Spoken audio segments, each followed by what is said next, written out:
Hey everyone, welcome back. Thank you as always for joining us. This is Miguel Antonio Barragan, aka Fight Fiend Migs, joined as always by my co-host Andrew Don't Get It Twisted Lapache, and this is the Mad Boxing Show, or Mad Boxing for short. Thank you so much, as always, for joining us on this lovely Sunday afternoon. We are recording it. Oh, yeah, exactly. If you guys didn't see that, that was Andrew holding up our business card. So if you see me at a fight, chances are I'll give you a card. Um, but this is a lovely Sunday afternoon, March 23rd. Last Thursday, I believe, was the first official day of spring. So we are officially into the spring of 2025. Hopefully, many, many, many, many more springs to come for us.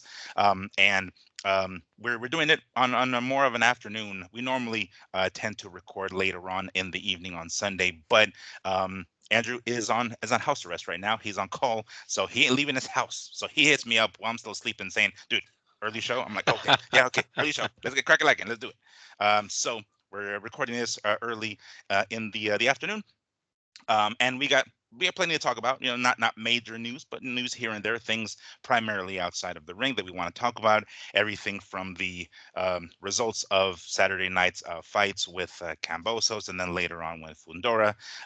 News outside of the ring, like Mr. Telfimo no longer being with the Reynosos, to other things like when Edgar Berlanga no longer being with Matchroom. So things are happening, things are popping. We want to definitely make sure that we mention all of those things because as far as boxing action goes, it was a little meh this weekend, but it's okay because we got plenty to come in the coming months, especially May. Holy smokes, May. But anyway, before we get into all of those details, Andrew, what's going on, dude? How's your Sunday afternoon going?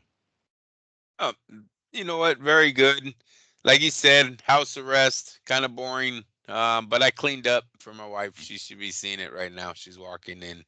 So cleaned up after the kids, got the house straightened out while I waited for Miguel to wake up. And people, when he says that I text him in the morning, we're talking like at 10 in the morning, you guys. Yeah, Still sleeping, it's this the life of man. a single childless dude.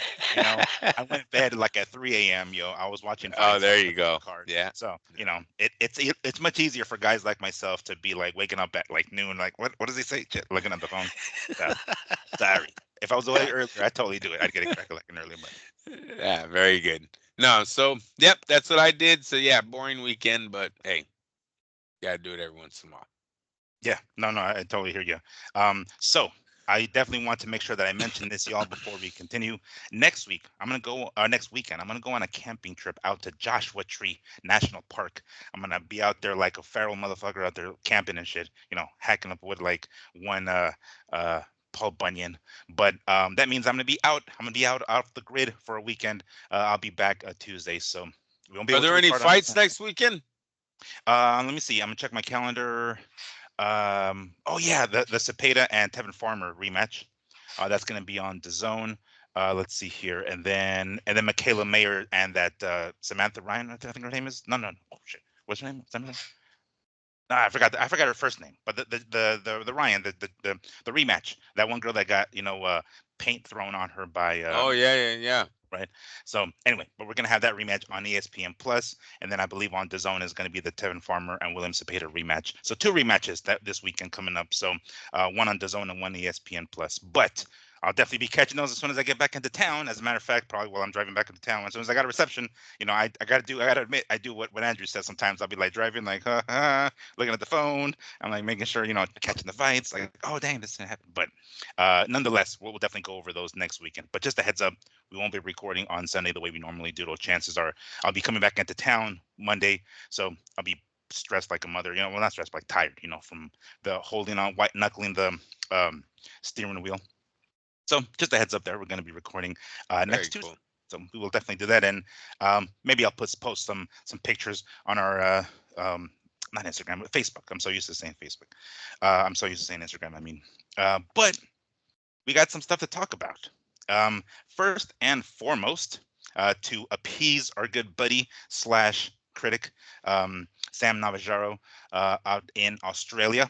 Yes, we had one George Kambosos make his return to the ring, and a successful return at that, defeating Jake Wiley by unanimous decision, I believe it was, this past Saturday, early Saturday morning. And this was his debut, if I'm not mistaken, at 140 pounds. So he's going to be campaigning now 140. Um, it's the fights are, man, I swear I don't know what the hell time certain fights are. We talked about it right before we started recording. Hmm. If it's from Saudi Arabia, it's maybe earlier in the day, or if it's like from Australia or the UK, it's a little bit later in the afternoon. Needless to say, by the time I woke up, I'm like, what the hell had already happened? But that doesn't keep Same. me from, like, coming home and catching it on DAZN, because he is, with Matchroom, of course. So unfortunately, his fight, we can kind of surmise that Eddie Hearn and Matchroom were trying to get a Liam Paro and Camboso's fight going at 140. Unfortunately, Paro ended up losing his IBF belt, so he might be out of the picture for the foreseeable future. He'll be back, I'm sure, at some point, but we're not going to get the, I guess, more anticipated all Australian showdown between Cambosos and Paro. But we still had some action with Cambosos. He did good. He did good. I'm not sure if 140 pounds is gonna work for him. You can see it in his physique. It's just not as tight as it would be as 135. But maybe he has a little bit more power. I don't know. Um, he did okay. He did okay. Against a replacement, if I'm not mistaken, in Jake Wiley, they went the full 12 rounds. We can be kind of harsh on Camboso, saying like, dude, really, this guy went 12 rounds with you, but he is a replacement. Sometimes you have to switch up your game plan, and being a champion, you have to go with it anyway. And if you can't, take the dude out, you can't take the dude out. But at least you win pretty handily, pretty easily on the scorecards. I saw bits and pieces, a little glimpse of the Cambosos that defeated Teofimo Lopez several years back at lightweight. So I saw it. I was like, all right, cool. He still got it. He still got it. I don't know if I can go as far as to say that he's elite, but I would definitely be interested in a potential rematch with him and Teofimo at 140 pounds, because we'll get into it a little bit later on. There's some stuff going on with Teofimo outside of the ring that we'll definitely get into. But if that comes to, I would be down to see that. But regardless, Campos has got the job done. He got himself a victory. Again, at 140 pounds, I'm sure he'll have a crack at the top guys, but whether or not he'll be able to beat them, I've I've called Cambosos many times the lightweight James Buster Douglas. He had one night of just perfect fighting against Teofimo, Right. and then turns right around and hands that belt over to fucking Haney, the same way Douglas did with Holyfield, and then did jack shit all with everything else as far as afterwards. Let's hope he doesn't do that. Let's hope maybe at 140 something could come of it. He was calling out Richardson Hitchens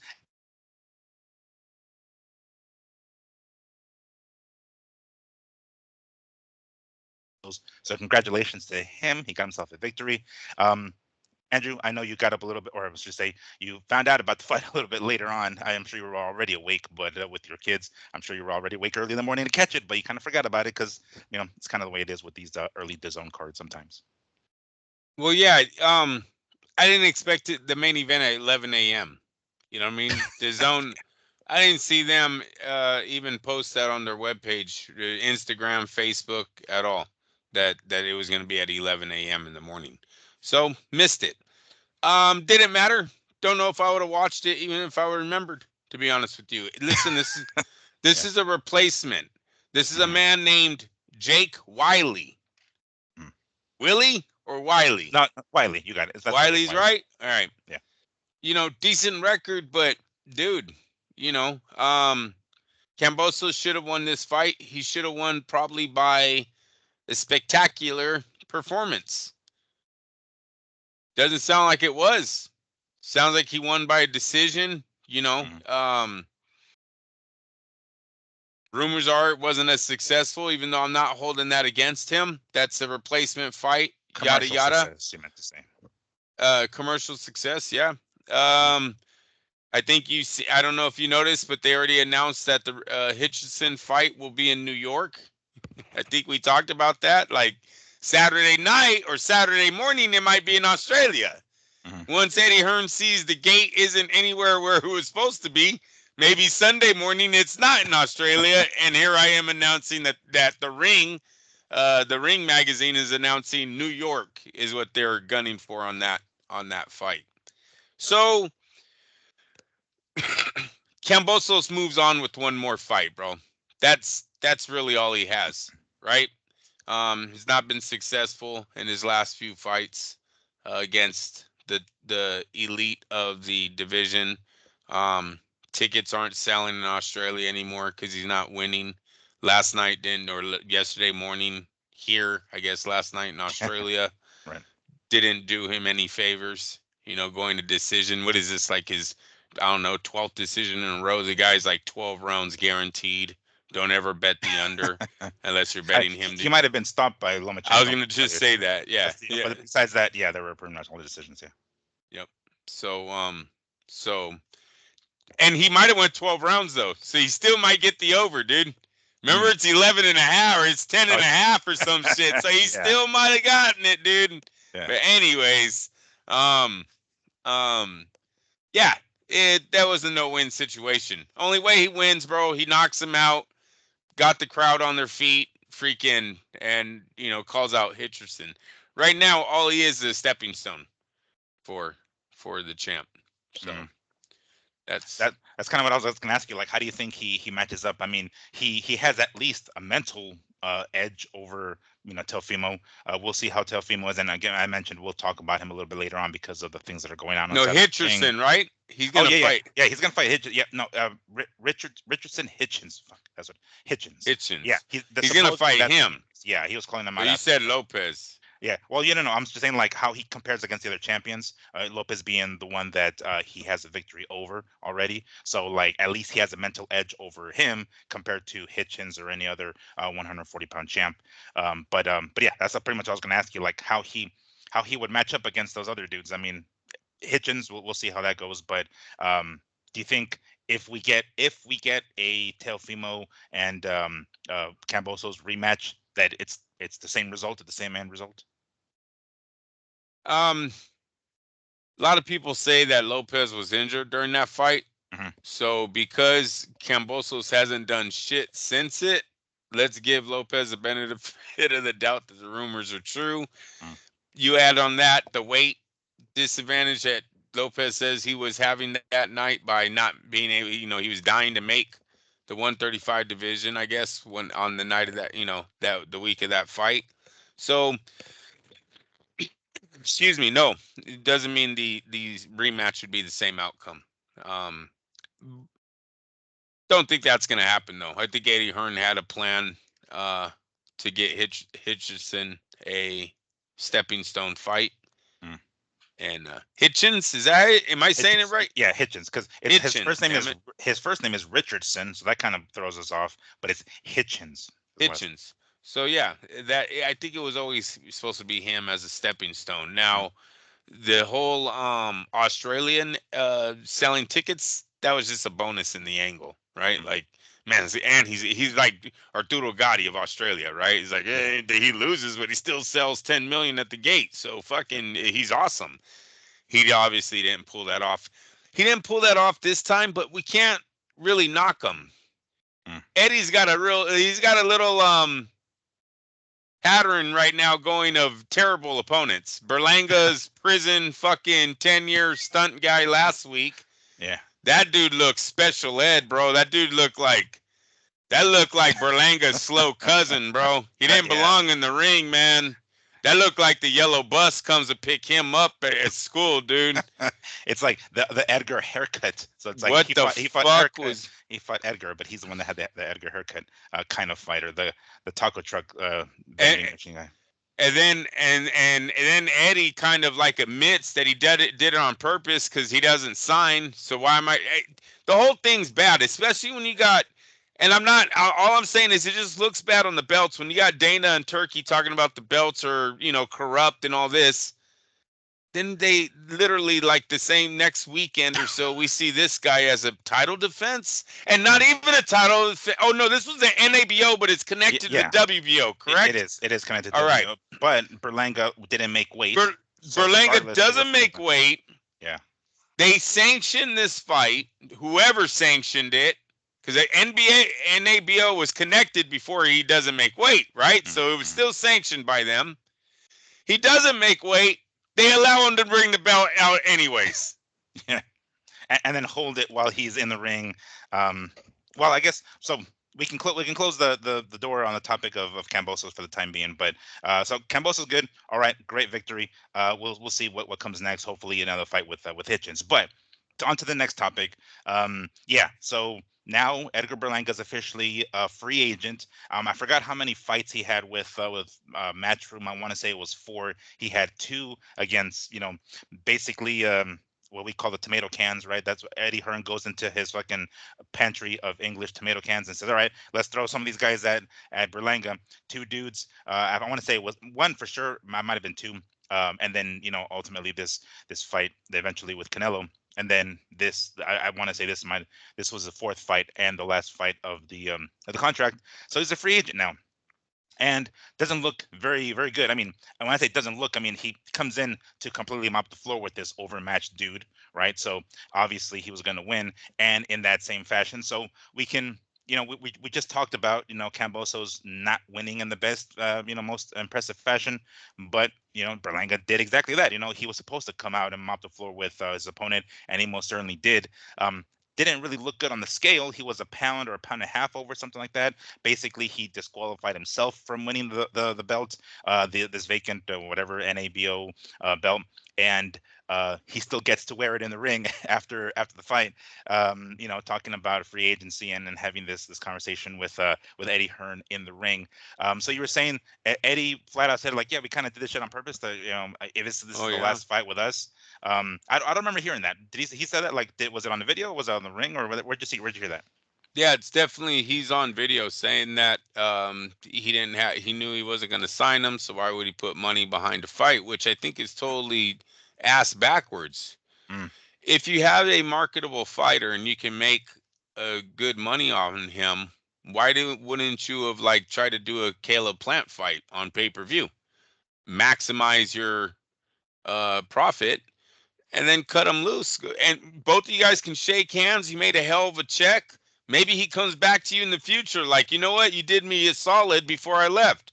Me and you made great money. I'm just saying, why would you want to put him in with his cousin, make him look a fool, make your organization, your promotional company look stupid? It was a Well, bad look. it is a bad look, but I I I have so I know it's a completely different business, but I use pro wrestling as an example pretty often. Whenever one wrestler leaves a promotion and he goes to another, he kind of has to do favors on the way out, and he has to make the people look good, the ones that are the ones that he's leaving behind. In other words, when Right. somebody's leaving, the guy's like, all right, fine, release from contract, you can go wrestle somewhere else. But before I do that, you gotta lose like 5 times or whatever, 3 times, whatever. You gotta make my dudes look good. It drives their value down when they go somewhere else because they don't want that motherfucker making a boatload of money somewhere else and possibly making the other promotion a bunch of money as well. So they were like, no, fuck it. Let me drive your value down, make you look like shit on the way out. That's what it looked like. Maybe In the in Berlin. the in the landscape that boxing is currently in, where all these fighters are doing 2 fight deals, 3 fight deals, that angle will no longer work, right? You are gonna put these guys in a situation where they're gonna sell with someone that maybe maximizes their money, right? Because all I'm saying is Eddie better get with the program. It looks like Lopez is going this way, Canelo went this way, Devin Haney went this way, Ryan Garcia went this way. They're not signing these long-term deals anymore. So you have them, make the biggest dollar you can. That doesn't mean the hardest opponent, but it definitely doesn't mean the special eds guy or the guy out of prison, Yeah. right? Um, or in Devin, what was it with Devin Haney? He didn't even go to the purse bid. I think that was that one, huh? He Oh, didn't go to the okay. purse bid Mm, for Sandur. Um, Yeah, so I don't like the look on where Eddie's saying that out front that he kind of fixed this fight because he didn't knew he wasn't going to make any money. Kind of doesn't make him look good, but I get it. He's old school. That's how they used to do this, but I don't know how they're going to make a buck in the future because it looks like all these guys are only going to give you one big fight.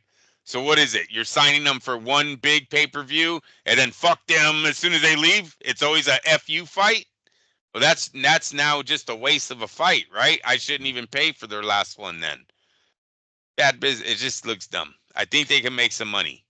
Do you think Berlanga like told him ahead of time, like, hey, just a heads up, I'm not going to sign with you again? So at that point, Absolutely. because like if they the way if the way it seemed, at least in the ring, and I might have missed it, but it seemed as though Berlanga tried to kind of leverage it a little bit by saying it's like, I'm a free agent, saying it in the ring, so at the very least, like, everybody knows, and then Eddie and him can go behind closed doors and try to negotiate an extension or a renewal or whatever the hell. But it seemed like the decision was already made. That's kind of the way the way where we're talking about um, Eddie Hearn basically just saying, "Don't let the door hit you on the way," or "Don't let the door hit you in the ass on the way out." With this piece of crap ass fight on this last fight of the contract, it seems as though Berlanga just went to him and said, "Look, I ain't signing you." And so he's like, "Oh shit." Okay, well then I guess if you're not gonna sign, you're not gonna continue with me. Then I'll just give you some piece of shit fight so you don't look that great on the way out. And again, Camp Berlanga didn't do himself any favors by not making weight. He said after the fight that he had a flu or something, that he was sick, so that kind of affected the weight cut and his training camp for a little bit. So, we can. I don't know if he's ever. I'm right offhand. I don't remember if he's ever missed weight at 168 because I think it was Chris Mannix. I think it was who was in the ring asking him like, "You didn't make weight. Is moving up to 175 like the next step, or what's going on?" And Berlanga was like, "No, no, no. Like I'm 168 for sure. It's just this happened with the flu, or I got sick during training camp or something." So again, if we don't see a history of a fighter doing something like that, like being overweight, we can kind of take his word for like, all right, well, this what happened this one time. If you're telling me the truth and you got sick, I'll believe it. Sure, I'll believe it. Considering he doesn't have a history of it. If he does, it's in the story, of course. But yeah, he didn't help himself by not making weight. And I think who was it? I think Caleb Plant said it as well on Twitter, I think, or X. Like, you didn't make weight, but you're still holding the fucking belt like you did something in the ring. So he's not helping himself out there. Bad business, huh? But with Matchroom and fucking Berlanga. Like, why don't you think Berlanga would have stayed with him? Like, if you can get into Berlanga's head for a second, like, looking ahead, why wouldn't you want to sign? I mean, he got you the Canelo fight. I mean, you went to Eddie Hearn and Matchroom and you got Canelo. You have other fights. I mean, does he not care about fighting any other dudes, the Munguias of the world or the Caleb Plants? And it's like, fuck it, I just want big money fights or whatever. Obviously this wasn't one, but I'm saying, is that you think his mentality? Like, I just fought the best 168. I got the biggest payday of my life, and I did it with Eddie Hearn. I don't need any anymore. Yeah, he made it to the mountaintop, right, with Eddie's promotional company getting the Canelo fight. Mm, Everything after that, Eddie's just taking a piece of the pie now because there's really no one left for Eddie to offer Berlanga. This is just my mm, opinion.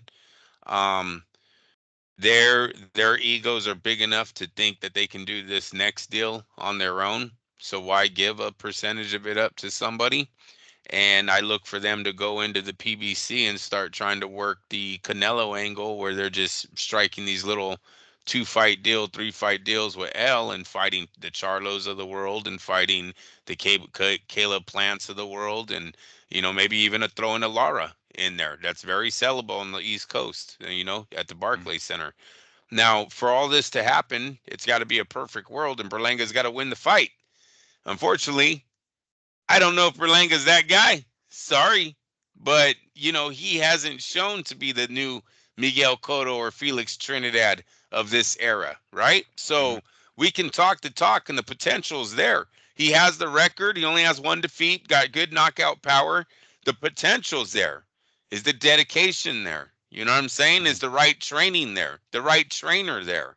Right? The right mindset when you don't believe anyone, you think you're better than everyone, right? And you're firing everyone around you. So all of that comes into play, but I do believe their plan is to walk into Al Heyman and try to strike a deal with Al Heyman on his own because they have a division kind of wrapped up with a few pay-per-view event what we call pay-per-view. And they might not be big, right? mm, We know Caleb Plant isn't the biggest pay-per-view star, but he's on pay-per-view, right? We know Charlo, not the biggest pay-per-view star, but he's on pay-per-view. You guys, I could even throw a name out there like Spence if he was to get one comeback fight.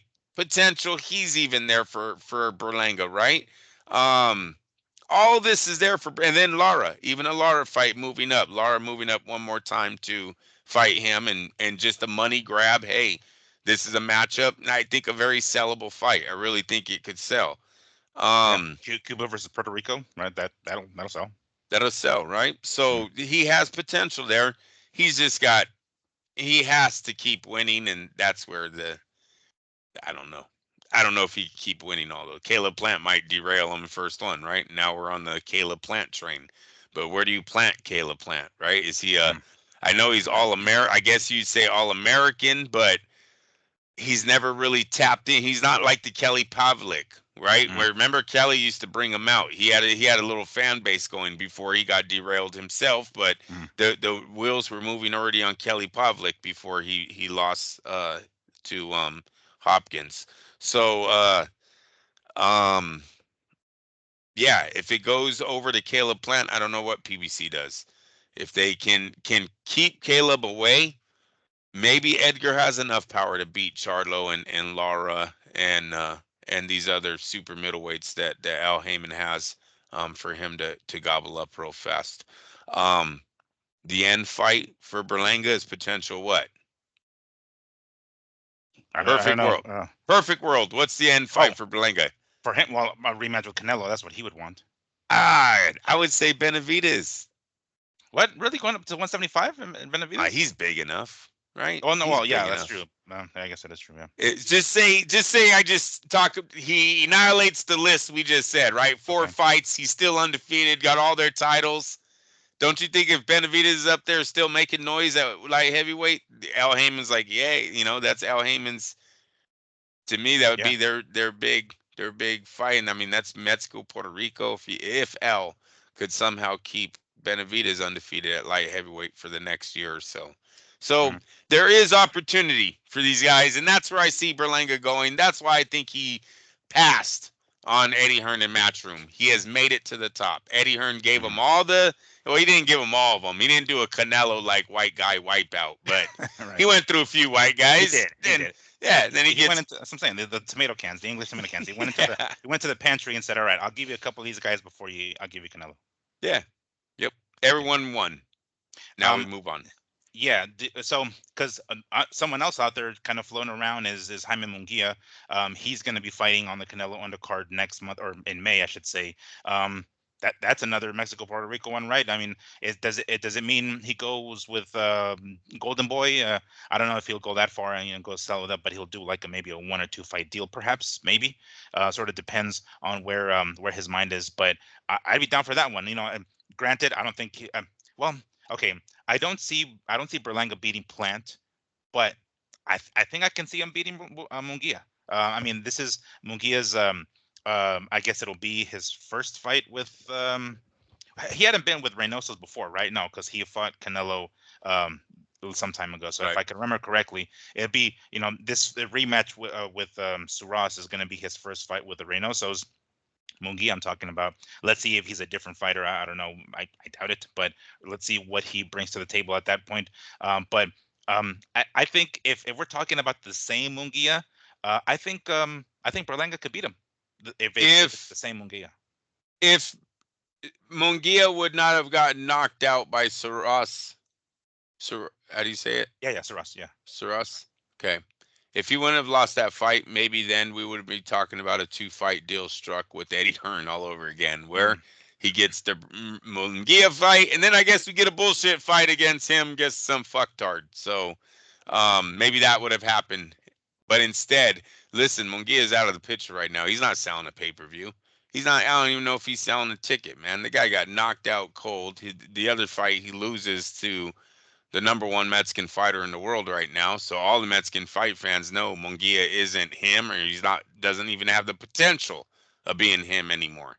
mm, So we're over that one. Remember, in boxing, it's very tough. When it rains, it pours, right? mm. But also, when the rain goes away, that's it. You're done. You're out. And Munguia he's literally right there right now. I don't think he drives the money that Berlanga is looking for, where the PBC has, look, they can sell tickets. However they do it, as long as these guys come in under the, I want Floyd Mayweather type fucking money, Mhm. and they're reasonable with L, they usually sell out the whatever arena they're in, so they get some millions off of that, and then their pay-per-views are bringing in a few $1 million. So I just really think that he goes with the paper PBC, excuse me, the PBC angle, and he gets at least 3 pay-per-views out of them. Um, they're all sellable. I definitely think the PBC fan base would buy into Berlanga versus Charlo, Berlanga Lara, Berlanga Plant. It, it the Puerto Ricans are kind of needing a fighter right now, right? Sure. They don't really have an option, but to if you like boxing and you're into, you're Puerto Rican, you probably know who Edgar Berlanga is, right? So love him, hate him, he's all you got right now. That's who you're watching if you're watching boxing. All right. Um, because I was thinking about that because one thing that I just remember that actually came to mind when you were talking about that. Um, not only not only did Eddie Hearn give him this kind of an opponent for his last fight with Matchroom, but he also didn't make him the main event. I don't know if you remember watching the card, but it was like the co-main event or Yeah, something. So it's yeah, like, yeah, we're not gonna make you the main event. Don't let the door hit you on the way out. Like, oh shit, things didn't exactly end on very amicable terms. It doesn't seem, but that's what promoters do, right? It's like, all right, well, that's what we're gonna do to you. You're gonna be the co-main event, homie. You're gonna be the card opener. Fuck. Um. Oh, there's something else I wanted to mention. Oh yeah, yeah. So even about though a week later, just to end it on this, even though a week later he then says, oh, Eddie's only into making money, money, money. mm, So which one is it? Which one yeah. is it your ego, or are we into making money? Mm. About another Puerto Rican star, one Xander Zayas, who the reason I'm bringing him up is because it was recently reported that Terrence Crawford is going to be giving up his WBO super welterweight title. That means that it is going to um, it's going to make Zayas the mandatory challenger for um, Fundora, for Sebastian Fundora, which we'll get to those results here momentarily. But because Fundora did successfully defend his belts. Um, all right, that's damn okay. That one's good. Like we one right now. We've talked about it several times before. Sometimes weight classes are like super super hot, and sometimes they're just lame as shit. Unfortunately, right now welterweight is kind of like in the low part, the lame as shit phase. Things will probably get popping real soon, but in the meantime, we still got guys that aren't selling pay-per-views. But at 154 right now, that's fucking popping. Even with the exit of one Terrence Crawford, um, Xander Zayas. I mean, yeah, he's not Berlanga, but he doesn't talk as much as Berlanga. He doesn't try to, do the shit talk and the bad boy image kind of thing that Berlanga does. But Puerto Rico has a legitimate possible. Um, maybe I'm jumping the gun. Replacement to one Cotto or Trinidad or something like that, right? He does not the knockout puncher type dude, but he's the next guy in line and a much better option than fucking Berlanga, for crying out loud. So before we get into that, I guess Zayas, the reason I want to bring him because we're talking about Puerto Rican fighters is the Fundora fight because Fundora is I want to say he has a little bit more leverage at 154 because he does have two belts. He defended his belt this weekend, taking on if I can pronounce his first name right, Chordale um, Booker by fourth round. Was the fourth round? Fourth round Fourth round, yeah. TKO. Sebastian look like he does. Fundora came in throwing those fucking uppercuts. Man, he can get so with that height and the length, he gets so much leverage on those uppercuts. Holy hell! So he did get hit a little, but nothing major. Right? He was putting on the pressure.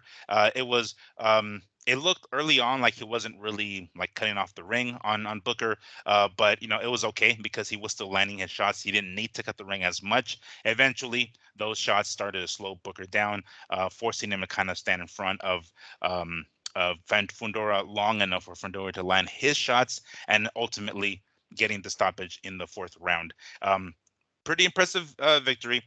This was a PBC card. It was on Amazon Prime. It was no pay-per-view, none of that shit. One of the one of the few free, non pay per view cards that PBC is going to offer us on Amazon Prime.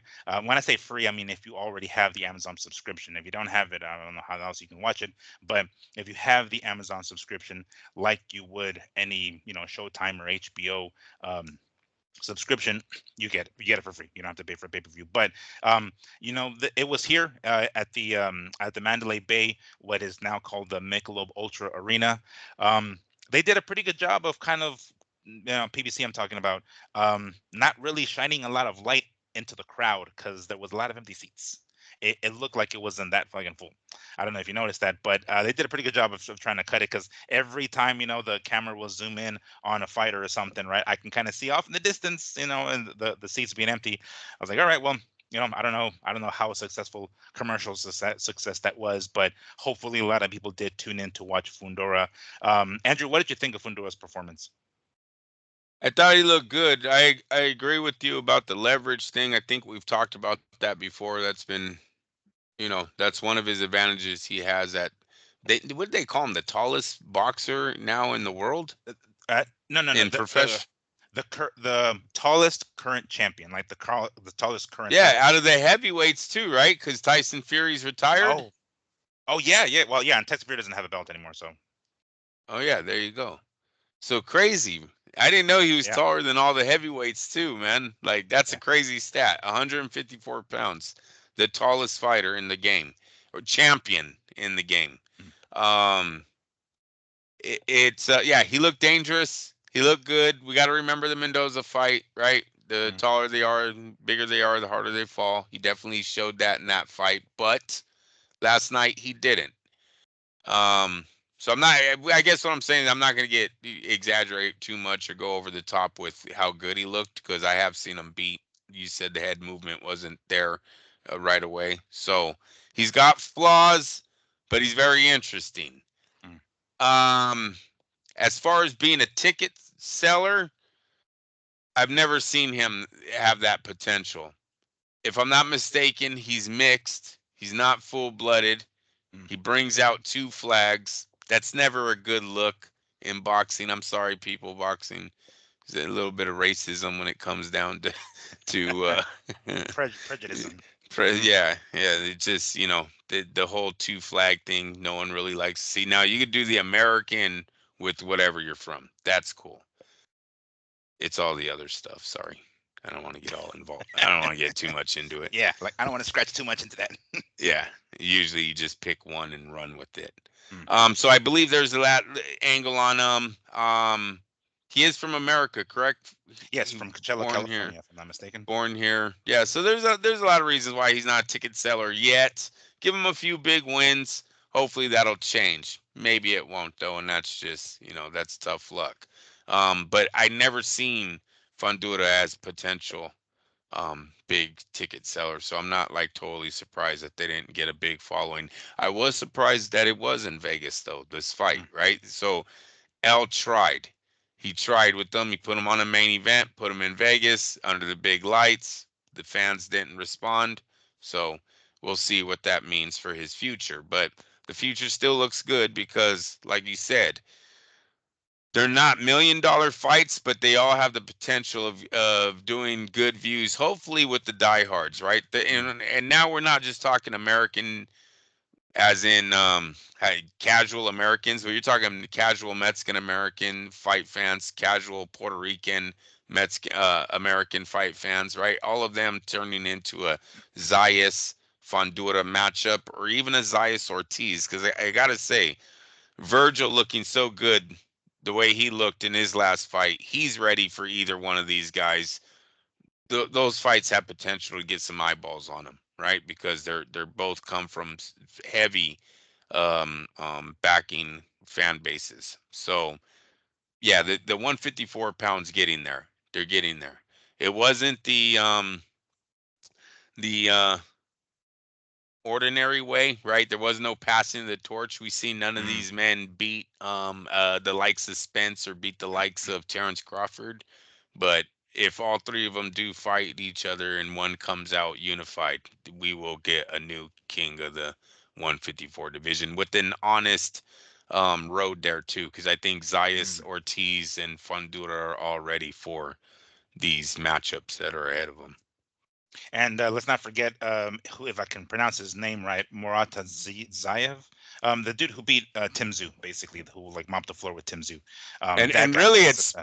Hmm? it's Spence's fault. I got to put all of this lack of torch passing on Earl Spence and his fucking drinking.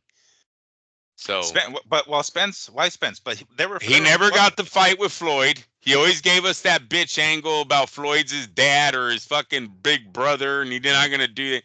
Then he never gets the fight with Manny because you want to fucking get in an accident, right? Now you're fucking damaged goods because you got in another accident, a bigger accident, and freaking you're not at 154 fighting any of those guys when you should have been the undisputed welterweight champ with the win over somebody, retired somebody, Mm. and you move up. So I blame it on him. And then Terrence Crawford. I blame the majority of it on him though. Terrence Crawford though too. But Terrence didn't even give us that great of a junior middleweight run, right? No, He just went there one one fight. time and Yes, he's it out. was a cup of Yeah. coffee and he's out. Yeah, that's the reason I even brought this up. It's like, wow, he's already going to drop you because I don't even remember what the hell belt it was that he had. But regardless, point is he's not going to be at 154, and it's going to end up being Fundora. If I can pronounce his name, Bakram, the guy who beat Tim Tszyu for the IBF belt, if I'm not mistaken, and then Zayas, and we have Virgil and those guys. If we get a winner out of those, damn, damn. Let me ask you this. I know Fundora, yeah, maybe not a ticket seller yet, maybe never, but it sort of depends, I guess, how it goes from here. But how do you see a fight with him and Xander going? Because it looks like that might be the direction they're going. They've even asked Xander Zayas. I think it was I saw it on a Ring Magazine Instagram post asking him about Fundora and those guys, and it's like, well, he can't run. If Crawford is out, then I'm the mandatory, and I'm next. So if everything He goes, was there. to plan. Oh shit, was he? Shit, I didn't remember Yeah, that. I believe Zayas was there, Mm, and they matched him up. They met on the ring, mm. not in the ring at the night of the fight. Excuse me. It was like some stage during the fight Oh, week. okay. Yeah, yeah. It was on. It's recorded though. It's on the net. Mm, Um, he doesn't look that much bigger than him. He's not that much taller than him. So Zayas has that going for him. I'm gonna just call it an excellent fight. It's a fight the junior middleweight division needs, right? It's a Puerto mm, Rican, it's a Mexican. Both have good records. Let's hope both fan bases showed up. I'm kind of confident in the PBC fan base that they will show up to a 5 matchup like that. Um, so, so let's see it. I just want to see it. I don't really have a favorite, although I think it has to be right now Fundura because of experience, right? mm. Both in winning and losing. Okay, so he has both of those going for him right now. Um, so I would put him the favorite, but no surprise if Zayas was to come out victory. Zayas has been a tremendous talent coming up in the rankings too. Like I said, him and Ortiz, it's just time. It's just time for Mm. these fights to happen, and we'll figure out who's the best after all the matchups are done. What a crazy turnaround! Like if I could think back to when everything happened, that Fundora kind of emerged. I guess he loses right to Mendoza. Mendoza goes on to lose to Zoo, and then Zoo's supposed to fight Thurman, and then that falls through. So then, Yeah. and this is actually here in Vegas, if I'm not mistaken. Um, Fundora was on the undercard. I don't know if he was the co-main event, but he gets the call. He ends up getting the victory over Tim. He's now belt holder, and then now Tim is kind of I think he's gonna be fighting early April, if I'm not mistaken. So in a couple of weeks, I think. But look at the routes that their careers went, right? Like Tim Yeah. ends up, losing the next fight against Bakram, and granted, um, Fundora's opponent Booker isn't the kind Now, of Bakram type fighter, but shit. and the young man, obviously, I'm not going to be able to say his name. The guy that just beat Zoo is Yeah, calling for a unification yeah, also. yeah. So we got to That, that throw him that's in there. That's what I'm saying. Also. That his name is Bakram. Oh Bakram yeah. Okay. Yeah, I did hear you just say Murat that. has something or other. I can't. His last name. I just call him. That's why I call him Bakram because that's the first name, and I can pronounce that. Akram. Murataziev or something. I can't pronounce the last name. Shit. We On trying. the marketing side, yeah, it sucks whoever has to face him, but he's there and someone's gonna have to do it. He's the Ike Corte of this era, right? He's the bazooka Fucking of this era. yeah, it's like, well, dude, it's Whitaker, Trinidad, and Oscar. Come on, can we just make money on these guys? Nah, dude, there's a guy named Corte. One of you fuckers got to do it. So Yeah. yeah, they fought him once, never gave him a rematch. They're like, no, we're done. Right. Yeah. Then he goes up to 154 and fights fucking. Who's the fight? Vargas Fernando, or something. Yeah. Mm, that's right. he beats Compas. Yeah, he beats Mm, Compas yeah. for Yuri the Borges. title, but Mm, yeah, but Fernando is his biggest. Yeah, it was a surprise that Fernando won that fight. Corte was a bad dude. That's yeah. Fernando in my book. That's his biggest win. Not a I didn't surprise think. that the won the decision because he won pretty clearly. Like I mean, it wasn't Oh like yeah, yeah. no. That he even beat him though, because Fernando turned out not to be the greatest. So Corte put in such a good fight with Oscar. Yeah, in my book, he was Fernando's an underdog going into the Corte fight. Dude, he's like a dark horse in that matchup. But no, Fernando won that fight hands down. I thought that was his biggest win. Mhm. I don't, I, the Winky Right I thought was a gift. I didn't think Yeah. Vargas I won I think the the Winky right right fight. might have been. I mean, that's the one where he got the win where he probably shouldn't have got the win. Right. I'm already. I swear, bro. My sister's all emotional, right? She was in love with Fernando. She's all, oh no, he's gonna lose, and I'm like, no, Sonia, he's not. This is one of those fights that they just give the fucking young guy. He's gonna get this one. They'll either like I called it, bro. I was totally on top of this shit. Like he's gonna get this decision, and then they'll either rematch right or they're just gonna move on. And still, I was like, yeah, I told you, I fucking knew it. They weren't gonna. A Winky Right, he doesn't sell a fucking ticket, man. I already knew about the economics of boxing. You know what I mean? And Mhm. Right, just not the guy. Not the guy. All right. So I'm definitely looking forward to hopefully we get to see Crawford. I'm not Crawford. I'm sorry. I'm looking at my notes here. Crawford's already gone from 154 basically. Xander Zayas and Fundora. And then, with Virgil and Bakram kind of lingering around, orbiting them. I'm sure we'll get one of those. Damn, what a stacked 154 It's pounds an weight excellent. class. Listen, I got to also say like this though, L to Big L, because I know he kind of controls this division. It's in This, our Mad Boxing contract. We have to say thank you, Al Heyman, at the end of yeah, our shows. but man, these fights are only interesting at $26. uh, Please don't make it 80, bro. Come on, you're yeah. killing us with the 80. Or meet us So halfway. I'll do $50. I'll do there $50. you I, go. I I can do that. Right? Put a We're decent undercard negotiating on now for her. the whole boxing world. Let's Yeah, go. yeah. On behalf, Mr. Al, on behalf of the rest of the boxing world, all right, we're willing to do $50. No more than that. Eggs are expensive. Come on, I don't want to pay no fucking $80 for, um, you know, Tank and some 130 pounder to move up. But on that note, we did mention it earlier.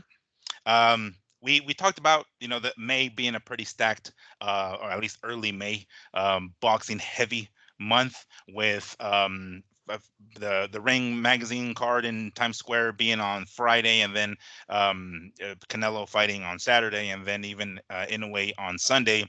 On that Friday card, we're gonna have Teofimo Lopez taking on Arnold Barbosa. Well, it was recently reported that I guess Teofimo is no longer going to be with the Reynosos.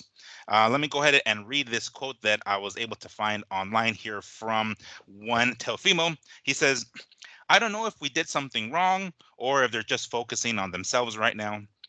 Maybe they felt a fighter like myself who is elite, they need more time with.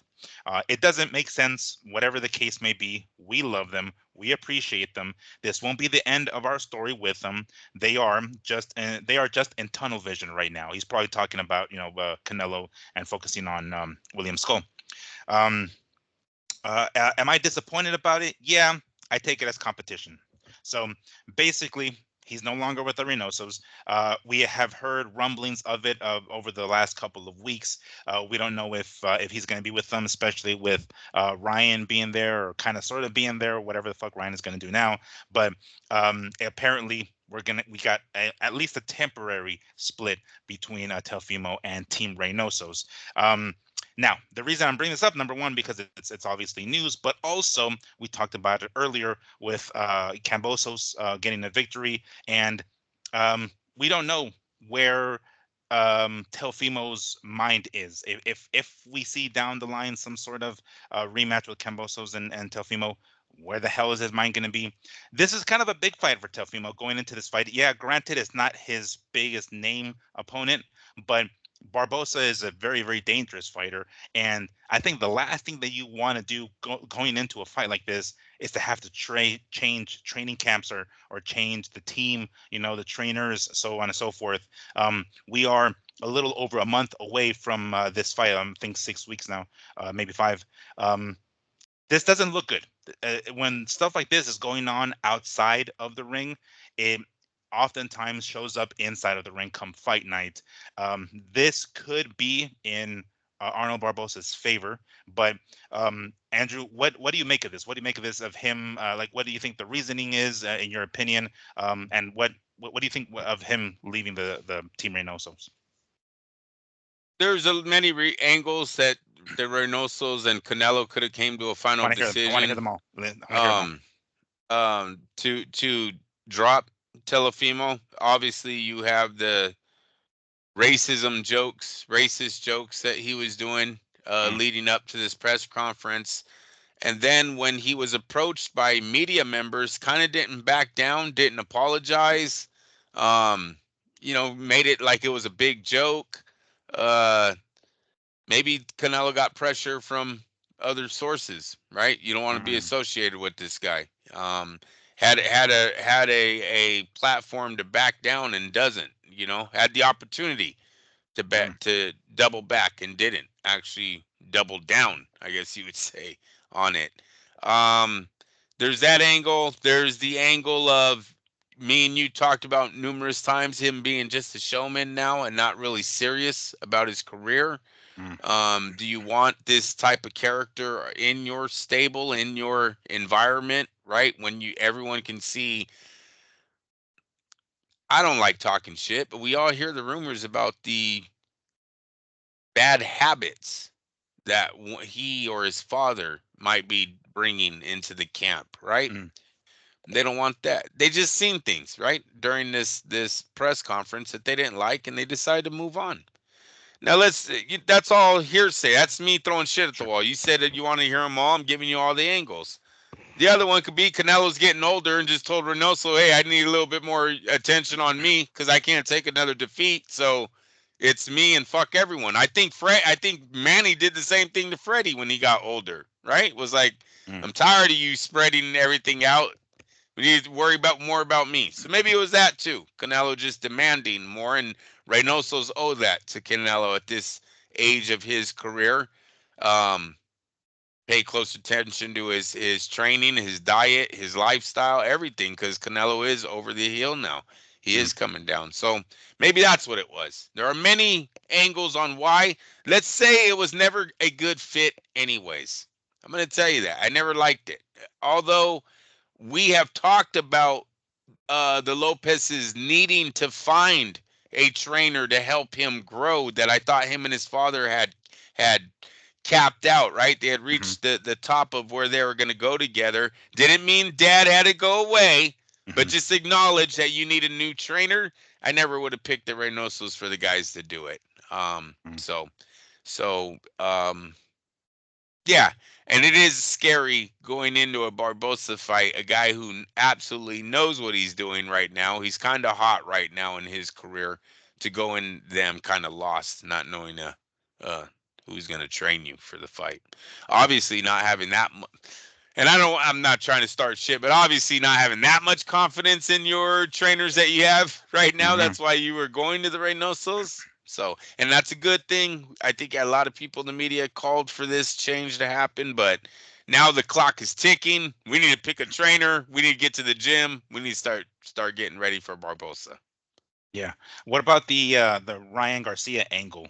Ryan, is he back at the Reynosos? I don't know if he's officially there or not, or they're going to be training one or the other. Obviously, with those guys, bickering back and forth, I don't know if they will ever fight one another, maybe at welterweight down the line. But um, the fact that Ryan is going to be the main event, at least on that May 2nd card, is he in the gym? Like I could have sworn I saw reports of him being there with the Reynosos now too. So now the Reynoso's like shit. Now we might have a bit of a conflict of interest here with Ryan on this side and Teofimo on this side.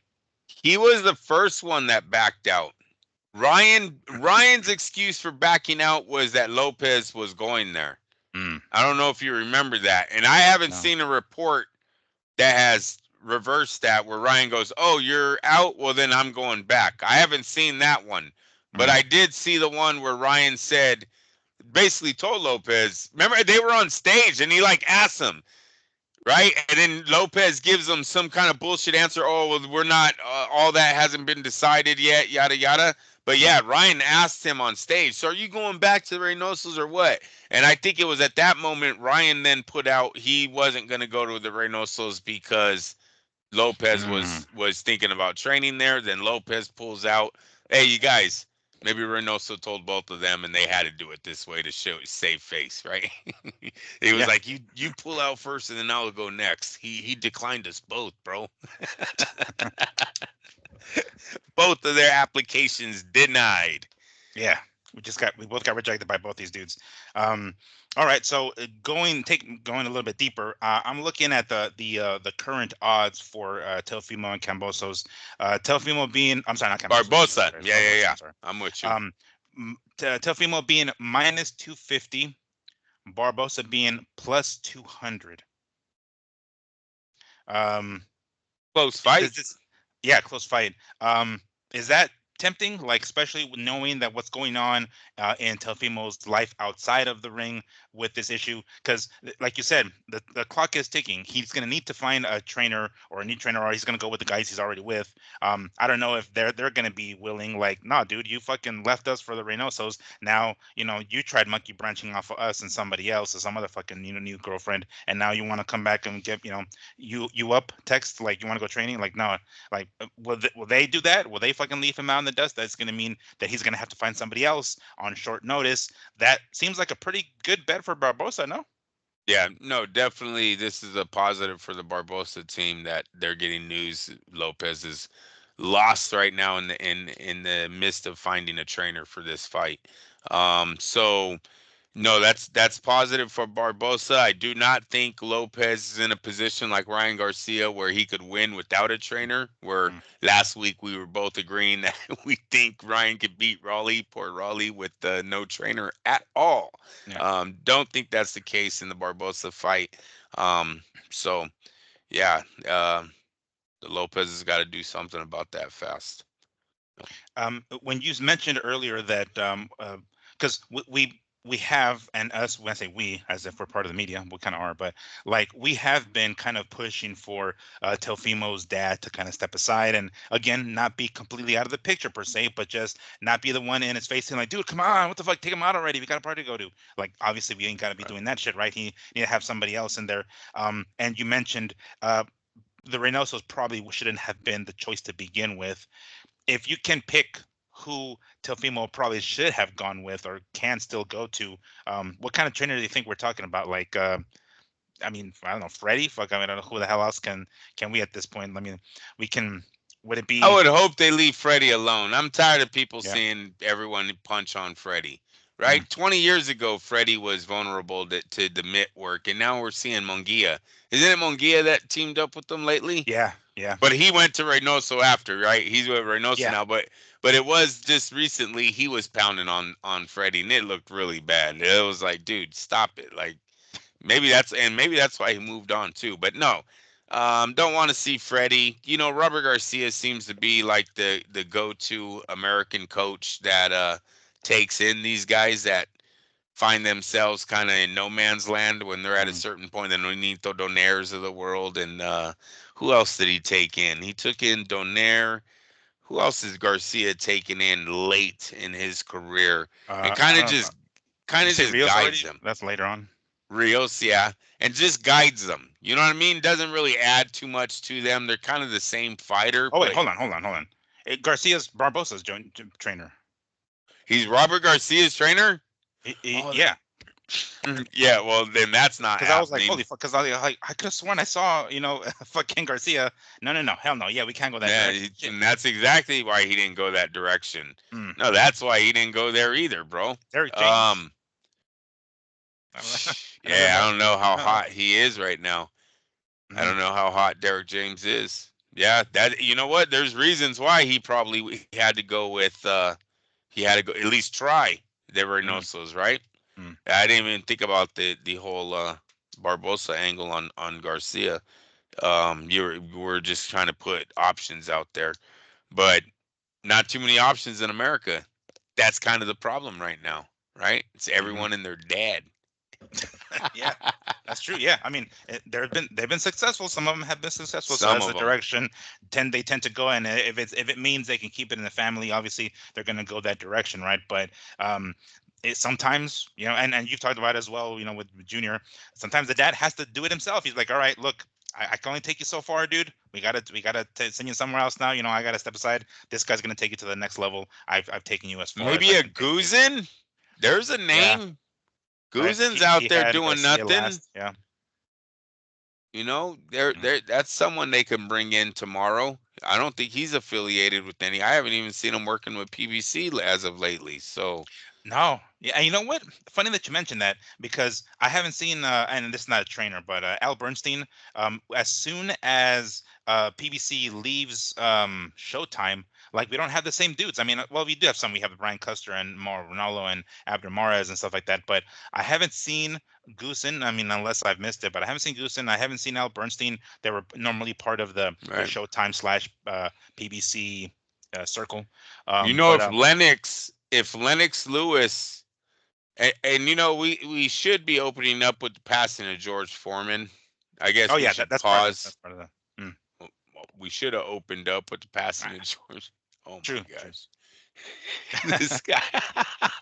I guess I didn't. um, It was on the story, but I didn't know we were gonna. I thought I was kind of leaving it towards the end, so we can like, all right, rest in peace, George. But we should at have. least, yeah, yeah, we should have opened up with it. Look, and I'm only bringing it up, you guys, because I'm going to talk commentating. I'm going to talk real fast. With Jim Lampley coming back to call the May 4th fight. Lennox Lewis is a really good name you threw out there as someone Turkey Ali Sheik should try to match Lampley up with to see if Mm, that duo still works and then bring it back. That I think that's a real good. I think we had brought up Foreman's name in the past mm, about could he make a comeback? Only 76 years old, not the oldest when you think about calling boxing, right? Merchant and Letterman were both really high up there in age when it seemed like when they retired. So I was even thinking, where was Foreman at? And then we get the news 2 days ago, I believe that he had passed away. Um, so that was sad, and we'll talk about that at the end of the show. mm, But yeah, Lennox Lewis, a good name I've heard of. You know a name that I forgot about, bro? mm.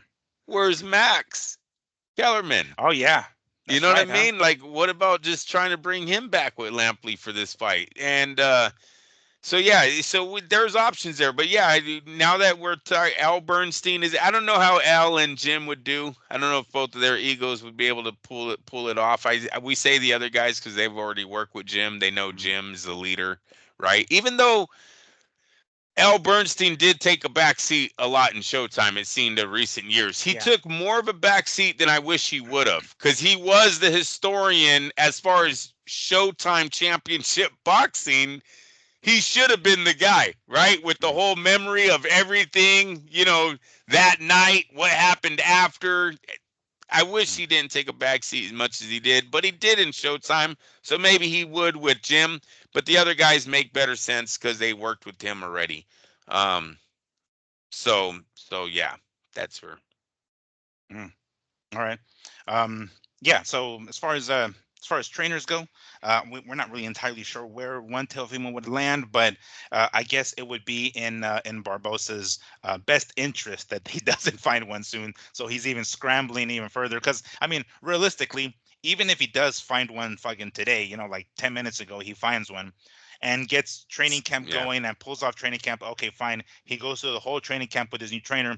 This is the first fight with the new trainer, so that in and of itself, even with the full training camp, may not be as successful because this is the first time you're working with them. You have to be a lot of these trainers, besides of with the ones that are son father. Are trainers who have had a fighter for a long time, oftentimes since they're fucking kids, they're teens. So they have a lot of experience and a lot of time together with that trainer to do that, on a pretty big fight like this. Even if he had enough time, and hopefully he does, to go through a full training camp with his new trainer, it's gonna be the first time. And that's gonna be, it's not a good time to start to have a good trainer, I guess I should say, going up with a fight like this, to have working with the guy, because you can get a trainer, but that doesn't mean you all get along. It could be that sometimes things happen in training camp, and you're like, fuck, I'm running out of time. This trainer's already here, kind of thing. But even with a full training camp, it might not be that great. It could be a one and done kind of thing. Like I don't know how many fights Ryan Garcia had with Goosen, but I don't think it was too many. But Barbosa most likely will be the favorite, I think, by fight time. yeah. I think you'll see a lot of the smart money coming in on Barbosa late, and because the odds are so close, those might shift. Mm. All right, all right. I mean, I'm done with that. I wouldn't I wouldn't mind putting a little bit of money. I mean, I still got some time, of course, whereas we're At talking two to about like 6 weeks. one, Yeah, yeah, 100% money back in, what do they say, 36 minutes, something like that. If it goes 12, yeah. If it 12 goes the full rounds. 12. But that is interesting, and that is something to look forward to up in May. So, in regards to money, because we talk about ticket sellers and whatnot, a report has come out recently by one Dan Rafel that the Tank, Gervonta Tank Davis, and Lamont Roach Jr. fight actually did 250,000 pay-per-view buys. This Plus, is plus, yeah. hmm, This is so hold on, was it 250, 260? It might have been 260, my bad. But yeah, point is, it was more than the originally reported by one Rick Glazer, a little under 150,000 pay-per-view buys. 150,000, yeah. I'm so used to just saying 150. He's like, no, 150,000. So we hear this is pretty common, not just in boxing. It happens also in the UFC. When the numbers don't do that well, they tend to stay kind of quiet, right? PBC does this pretty regularly, unless it's a success. If it's a box office, smash commercial success, and it does 1.4 million pay-per-view buys like Tank and Ryan, that's when they're like, oh yeah, fuck yeah, we sold out the damn arena, yada yada yada. When that doesn't happen, more often than not, they're kind of quiet. So getting, and not to steal Andrew's thunder here, but when we hear two numbers, usually the truth is somewhere in the middle, right? So if we can kind of look at that and say, what, maybe it's 200,000 pay-per-view buys, right? Maybe it wasn't 150, maybe it wasn't 260 or 250, whatever the hell it was. Maybe it was somewhere in the middle.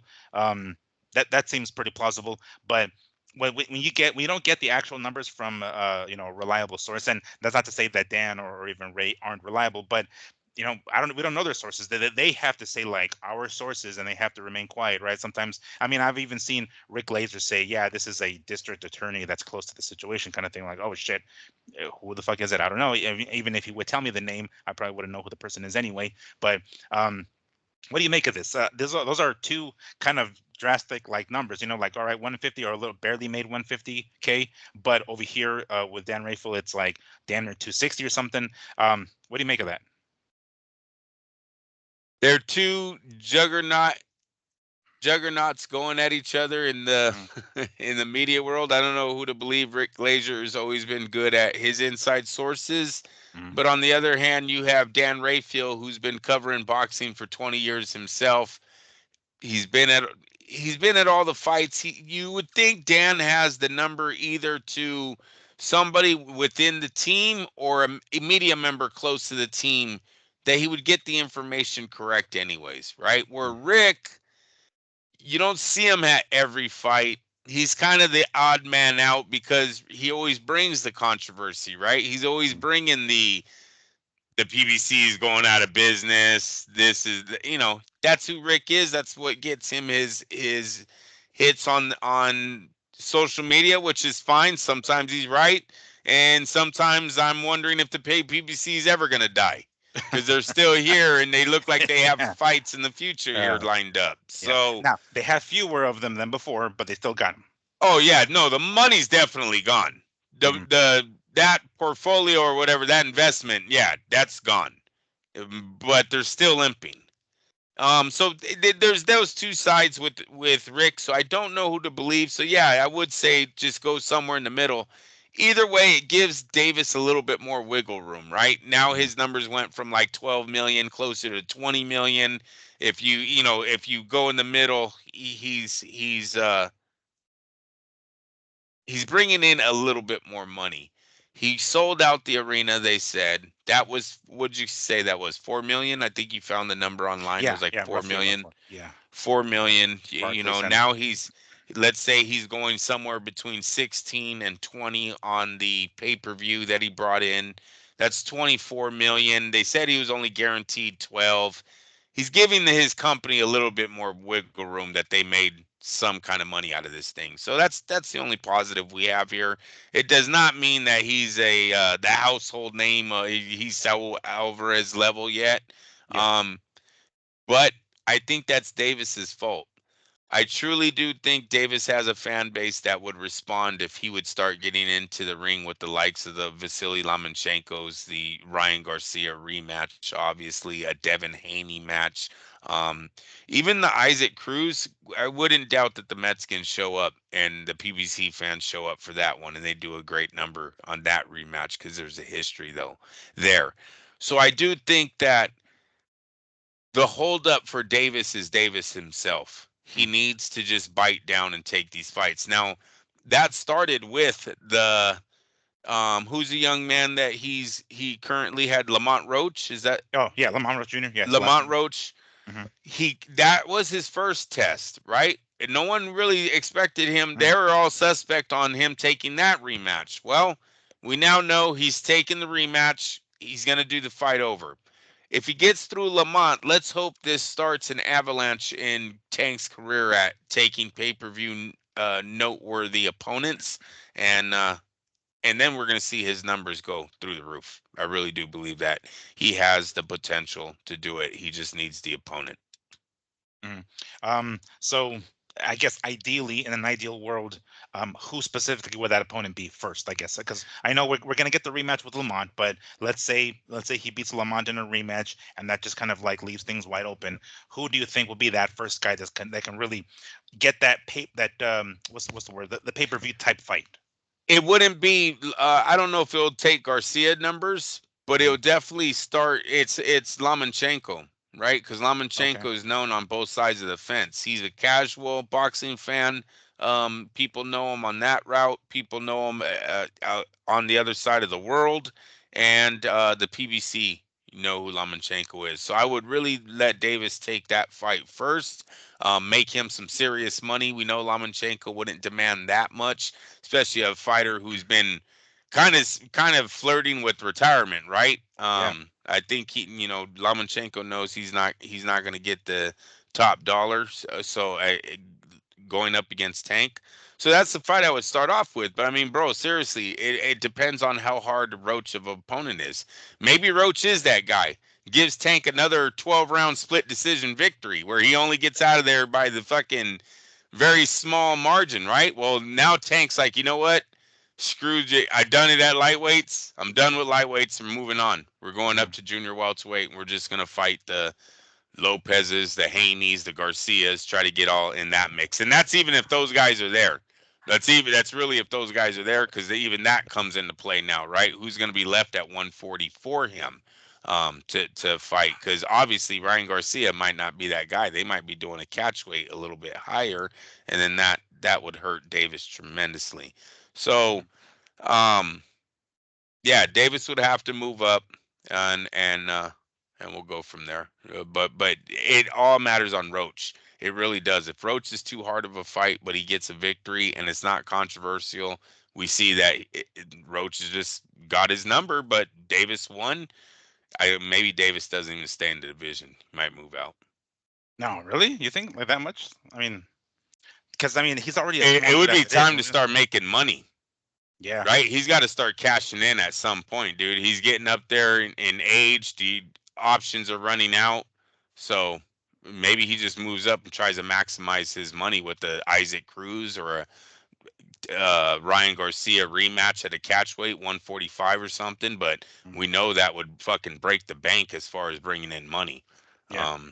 So I think, yeah, I think he would have. I think it would be all financial reasons why he would leave the lightweight division if it's another tough 12-round decision with Roach.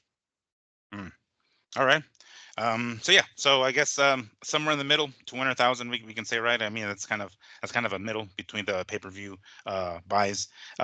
Still, I mean, in today's days, not too bad. I mean, of course, obviously, the more the better, but not too bad considering the um, numbers, like, and at a cheaper price rate, like the numbers that we've seen with Better Biev and Bivol. So definitely, if that number is true, better for Roach and Tank.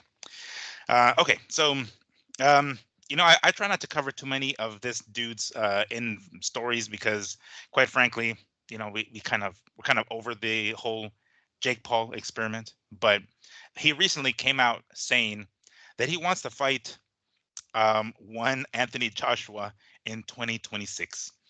He's talked, I think, as a matter of fact, on like social media, where he like pulled out his phone and says and showed that Anthony Joshua was calling him. He said stuff like, "Hey, we're cool and everything, dude, but I knocked the shit out of you, yada yada." Um, Considering Anthony Joshua is coming off a loss, and a pretty serious knockout loss to one Daniel Dubois. Um, does this fight seem plausible? Does it seem like, I mean, mind you, he did say 2026, so maybe not yet. So perhaps Joshua will get back in the win column between now and then. But that seems like, I mean, he's is that why he's going after Joshua? Because he's coming off of that fucking knockout loss? I don't know. It's just, and I know it's all hearsay and it's all talk. He's on his shit, and I think when we get to the point where we're not talking about Jake Paul as often, he just says spews some shit out of nowhere. So he's like, all right, got to get my name back out there again. Yeah, fuck it, I'll fight Anthony Joshua. Um, is he serious? Do you think he's serious? No, I think he's saying it because he doesn't have the Canelo angle anymore. We know that's dead in the Mm-hmm. water, right? That bridge is burned. So what other name could he possibly throw out there that would make him go viral? So now he points at Anthony Joshua, who's probably second on the social media fucking fans list. I Mm-hmm. swear Joshua, I think, has like 26 million people following him or something like that. So, Wow, really? oh Jeez. yeah, he's very, yeah, Joshua is that guy. Um, so with that many people following, I think that's what put Jake Paul into that, making him say that, make him put him in that category of making, oh, I'll do a fight with Joshua. Listen, if we're gonna believe Mike Tyson, the fight was fixed. He couldn't land headshots, couldn't throw a combo, whatever the fuck they were talking about after that Tyson Jake Paul debacle, that how it was just a fixed fight. How do we take Jake Paul serious? It's not a real fight. If there are things in the contract that you cannot do to Jake Paul, then the fight's not real. Mm. So I don't see a real fighter um going down to this level. Now if they were best friends, possibly, but I don't think they're best friends. There's no reason to do it. Joshua has at least one more fight in him where he'll make way more money than a Jake Paul matchup would do for them. You Really? got to You think? remember, I mean, like oh, the dude, kind that of. fight is capped. Jake Paul and Joshua is not Conor McGregor versus fucking Mayweather, right? So that fight's capped. Okay, but I mean, So, but it did the numbers that it did, like with Mike Tyson and himself on Netflix. Something like that wouldn't be well, like Mike you. Tyson only made like 5 million. Joshua is a $20 million guy, Mm, right? yeah, yeah, So if fucking Jake wants 30 million or whatever he demands, how you? It's not 50 million worth. YouTubers aren't paying that much for ringside. Sorry, no, right? no, Right? They better find another way. You better be charging on YouTube or something to make money off this one, because the casual boxing fans. Look, Josh already pulled his card with Ngannou too. We yeah. already Oh, seen that's that true. one. Yeah, that's very Yeah. true. So I just don't see it 50 million worth. Now, is it 20 million worth? Hell yeah. But in that world, Jake Paul makes all the money and the opponent's not supposed to make all the money. So how does Joshua fit into this picture? Even with the knockout loss, how does he fit into this picture when you only have enough money to pay the first guy? So I don't see him fitting in that one. It has to be like a $50 million pot, and those two do not generate that currently. The demand ain't there for the tickets or the views, Hmm. in my And opinion. and That's no just my opinion. no split. I mean, you don't think they'll split something like that? Like, let's say you said it's like a $20 million fight. Yeah, because I mean, to take 10 million, let's say again, Anthony Joshua is probably like a $20 million dude, but for a sparring session, you don't think he'd do that for maybe even a legitimate fucking fight? He'll knock Jake Paul's head into the third row. He wouldn't do that for half of the 20 million, let's say. First off, I don't know how much Joshua has sold himself to Turkey, Mhm. but if he's under contract, Ali Sheik has already expressed that he will not be working with Jake Paul, right? Mhm. So Mhm. they got to get over that hurdle first if the fight can even get made. Mm. Um, And if it can get made, then Joshua needs to look at, is this fight, and this is the same thing that Canelo had in front of him, you guys. And I told you, I thought Canelo went with the future instead of the one fight deal.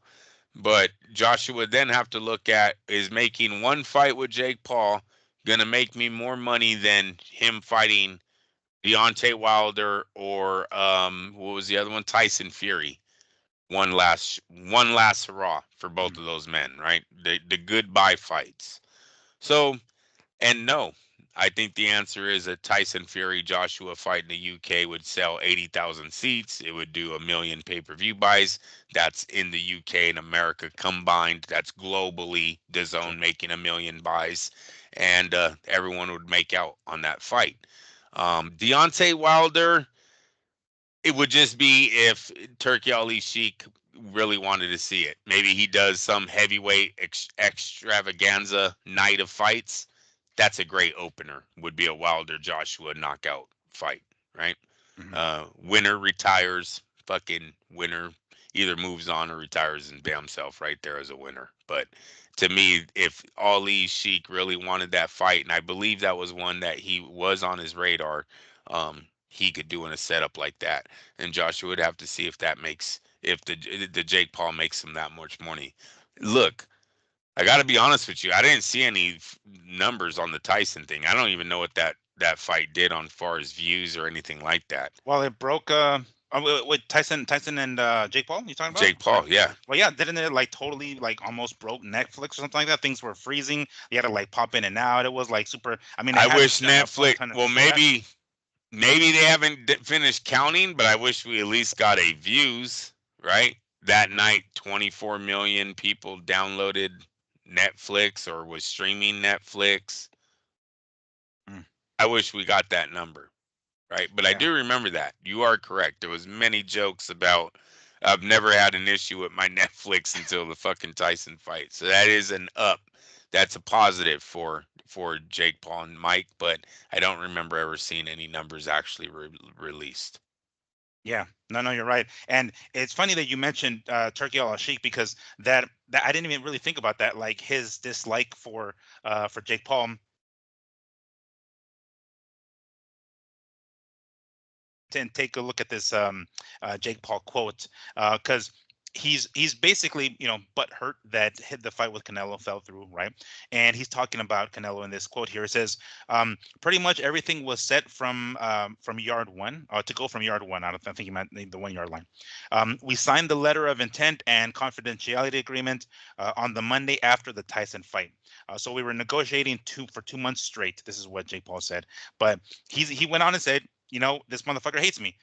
He says he feels bad for David Benavidez because Canelo was about to fight Jake Paul, but instead of was supposed to fight Jake Paul instead of Benavidez. So he's saying I feel bad for Benavidez because Canelo's attention was on me and not him, and then now it's not even on me and it's on somebody else. But I didn't really think about that. Like, yeah, Turkey doesn't like Jake, and for him to, I don't know if I can use the word allow Jake Paul and not Jake Paul. Anthony Joshua to actually just proceed with a fight like this. I think they'd have to have the blessing of, to some degree, of Turkey and obviously Matchroom and Eddie Hearn and everything like that. But yeah, I don't think Turkey would even let that happen. If some shit like that happened, like I'm not sure if he'd be like, no, dude, you're not fighting no fucking Jake Paul. But anyway, I remember I was looking at this quote here, Jake Paul talking about how much Turkey Al-Sheikh hates him. Right. Right. Uh, okay, so a lot of interesting information coming out lately on this new TKO promotion that we were talking about. Well, not the boxing promotion; they call it a league, but you know what I'm talking about. And one of the things that came out recently was their pay structure. And this was, I believe, posted on a Twitter account from Clocked and Loaded. That's the name of the page here. And it says TKO and Turkey Al Sheikh's new boxing league, managed by UFC President Dana White, revealed their pay structure. So it says the contract stipulates that the purses will increase based on the fighter's ability to. The screenshot that I have here for some reason cuts out, so I think it means like. So I guess the ability to put butts in seats, I think, is what this quote is trying to say, because it actually it cuts out. It says to climb like the top 10 of the company's rankings, pretty much. So you break Mm-hmm. you break into the top 10, you put butts in seats, and then you climb the pay structure. So it starts off with a 10-round bout by a unranked fighter, 20 grand. When they're ranked, when there is a ranked fighter by the company, and when I say ranked is between ranked number 10 and number 5, they get 50,000. If they're ranked higher than that, ranked either 3 or number 4, it's 125,000. And if you challenge for the company's championship, it's 375,000. Lastly, if you're the champion and you're defending the company's belt, it's 750,000.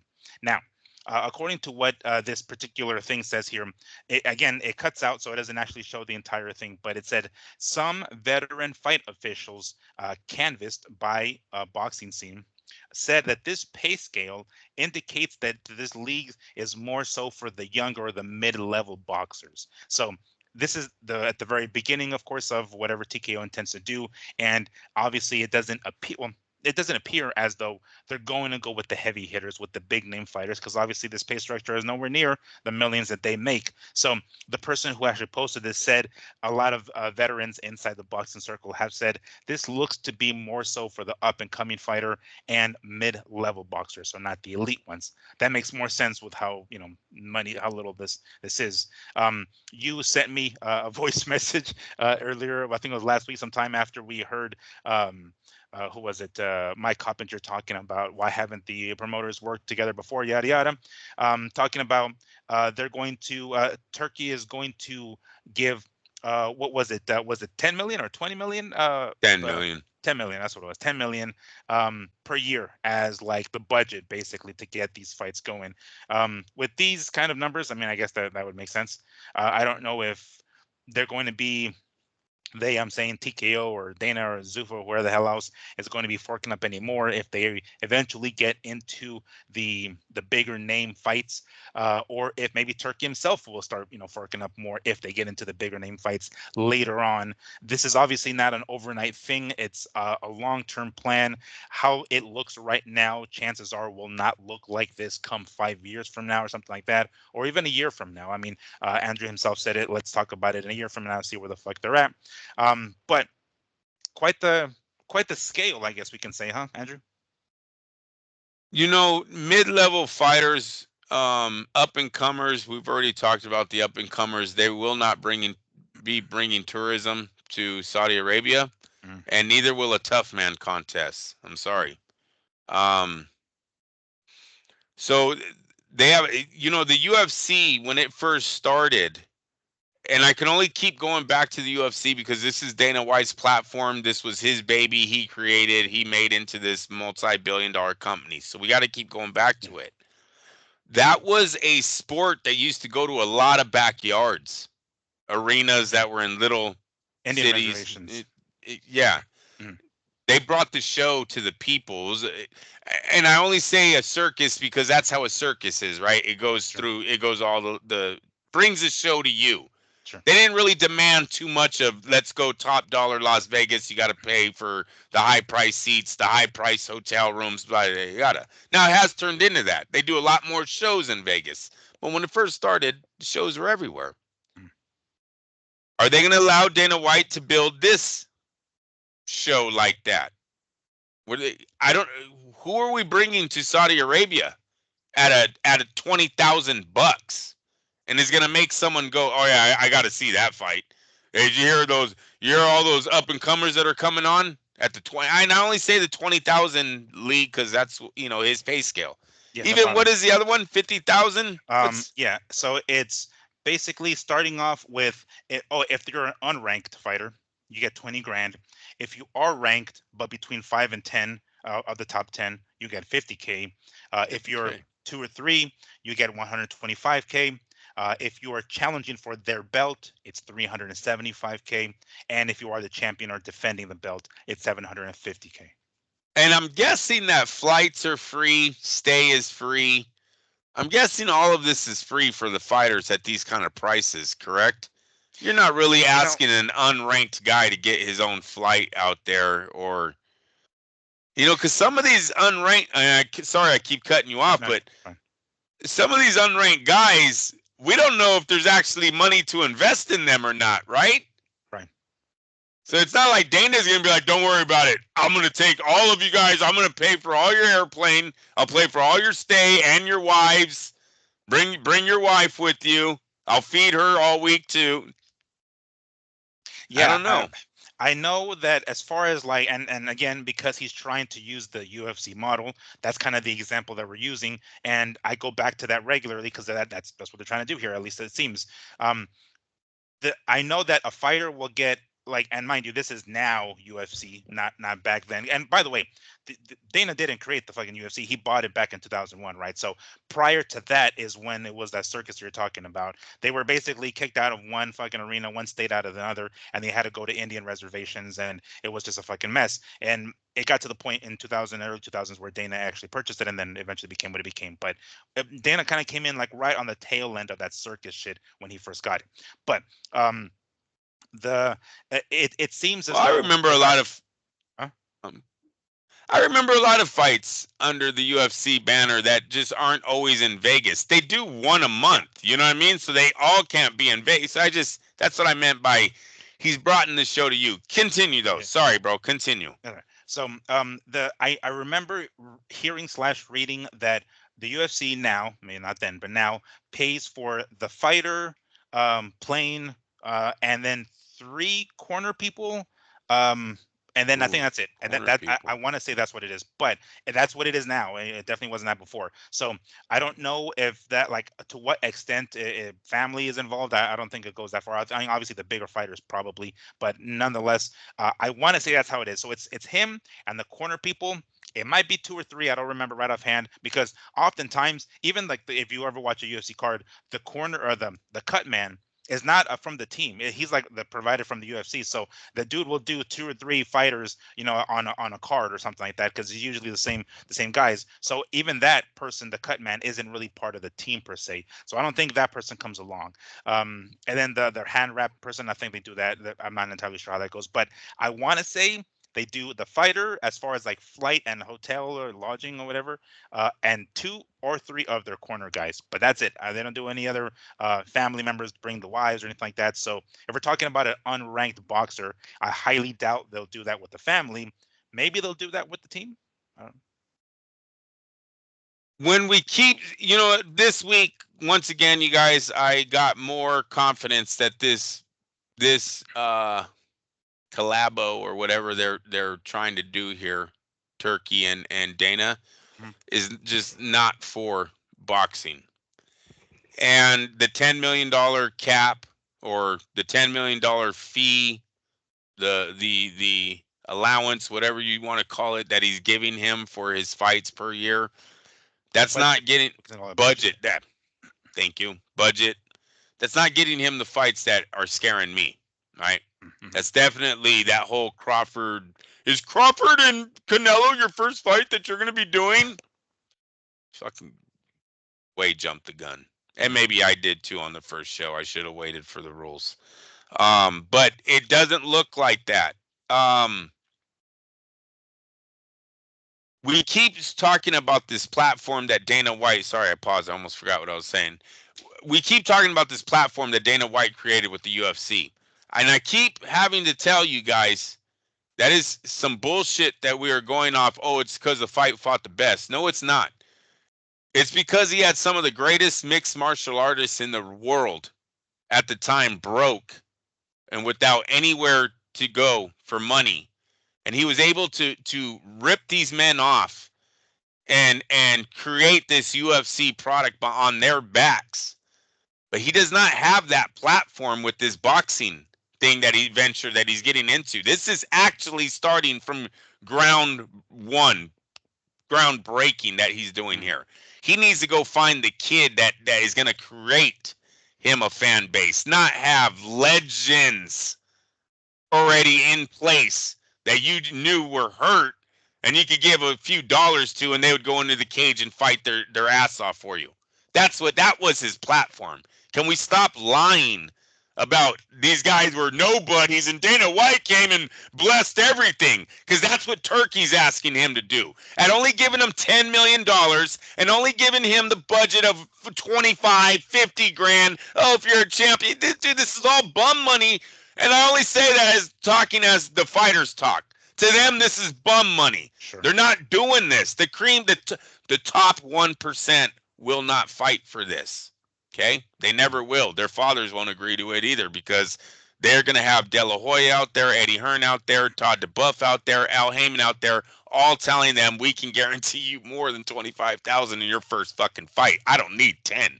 I'm talking fight number one out the gate. You're the best prospect in the world. It's only the 1%, Miguel. So I got to keep throwing this out. I don't want anyone to take this out of that I'm talking about all boxing. I am not. Talking about the elites. And as long as they control the elites, they will control the best in the sport, where all Dana White's product will be a bunch of guys that are good, but can they beat the best, right? And we'll be back to square one, how we are with the MMA. The MMA is great. They've never been in the ring with the best, so I'm going to say that the best are still better than them. This is all this is going to turn into. It's going to be the same fucking argument, just not boxing versus MMA. Now it's boxing versus stupid, dumbass, tough man contest league where I don't want to get racist. I'm not going to get racist. I know what Dana's looking for. Dana's looking for Kelly. A certain demographic. He's certainly looking for a certain demographic where he could bring all those fans over to this one. They'll all buy into the low budget fucking cheap boxing because they all buy into it in the UFC. I'm sorry. There are so many fucking flaws in the UFC stand-up game. You have to buy in for you to think the shit's real. You'd be like, oh, look, these are terrible. That's terror. Everything on this screen is terrible, but yeah, it's so fucking cool. But these guys are flinching. Their fucking eyes are closed. Hands are down. Dude's walking up. No defense. Just walks up and grabs the guy. And the other guy grabs that guy. They both just grab each other. Like it's some man code that you can't just take an uppercut or a left hook or a right hand. Just, come on, dog. All right, grab each other. Get the fuck out of here. There's so many flaws that I can't do it. And most people can't do it. So he needs that same crowd to buy into the level of fighters that I think he's gunning for. I'm sorry. I see a lot of military boxer veterans. I think they're going to be out there trying to get those guys, right? They can get one military dude to have an undefeated record. Oh, boy, let me tell you, this thing's going to explode. It's going to explode. And they'll make him 20-0. Now we're going to see how real Dana is, too. Because if he can get him a prospect that is selling out from the gate,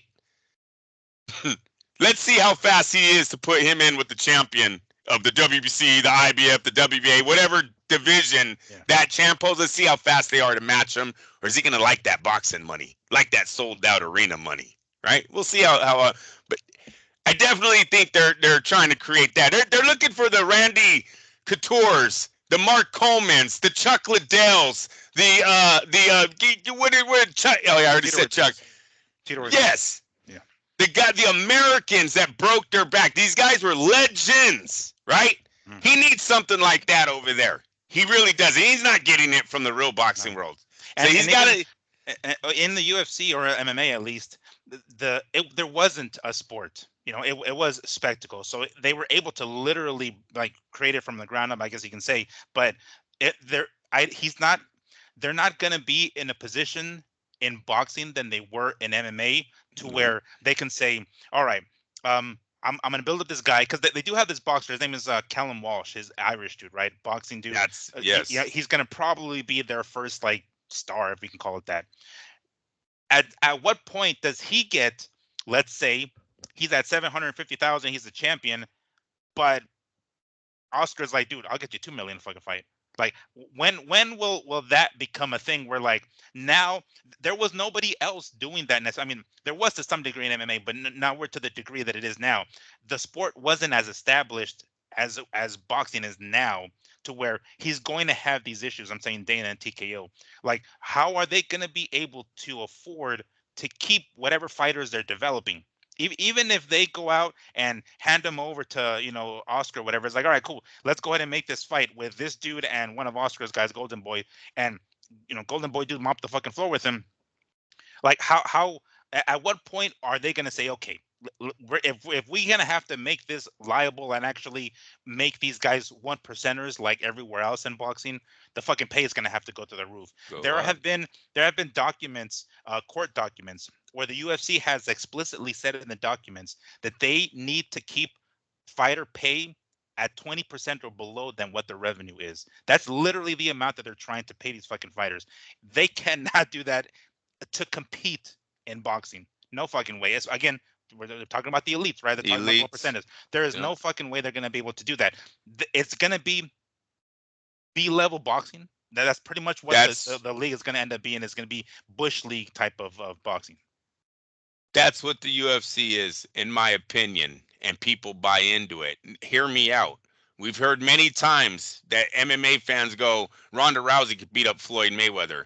Ah, Hey, she made it to the Ring magazine cover, right? There was people saying it. I'm just saying their hands were that good. Who is it? Who is the other, the slap dude? Nate. For a oh, while, Nate yeah, could go. Nate could compete boxing. They buy into the shit, Miguel. But yeah, they do. There's a fan base over there that actually will start saying Miguel Torres. I remember was another MMA guy, 34 and like 34 and 2. Had a great record. He was a good stand-up. Oh yeah, he could turn over. The first fight the guy has where these rumors were happening about him maybe crossing over and fighting in boxing, he literally tries to stand up the whole night and loses. He just yeah. runs out of gas and gets beat. And you could see he was trying to prove a point. But my point is, this sport has bought into it. That's what Dana needs to try to create again. He really does. And you're going to see a lot of the fighters that fight in the MMA that think they have stand up going to this league, Mm, right? And if Dana is on his way out, rumors are possibly moving away from the UFC. Why would he give a flying fuck if he's pulling some of their strikers out to fight in his new baby over here? Now, all that's going to happen is at some point their champions will be demanded to fight a real champion, and then we'll see if the TKO league will then do that. We've seen the UFC has not done it. They have not. They will not. They love saying they'll beat them up, but Dana will not put the money to where his mouth is. So now it'll be about TKO. Because I mean, seriously, say a guy goes over there and he is a bar fighter, but he's a very extremely good bar fighter. He's Tyson Fury's dad in his heyday, right? He's mhm. 34 and fucking no, knocking out all these bums over here. Um, he is going to probably get a big fight, right? So then they're going to say, "Oh, see, we were successful. We got a champion." But it's I am not fearing this TKO thing as of right now. At the It very least, is it is a lot of hoopla right now. Like because I'm seeing it all over, right? All over Ray Magazine, obviously because of Turkey, and basically all these other websites and the content creators. It right now. It's okay. It's interesting. It's intriguing. Like, all right, cool. It's causing headlines, but it's really so in its infancy that it's not even really worth saying like, oh shit, are they going to actually be able to compete amongst the top of the promoters in the world and everything like that? It's way too early to even tell. And if they're going by that same business model that they have in the UFC, they probably will never reach that. Chances are they probably will never reach that. Yeah. Yeah. And to answer your question Oh about the yeah, young man Walsh and his contract, that's what it comes down to.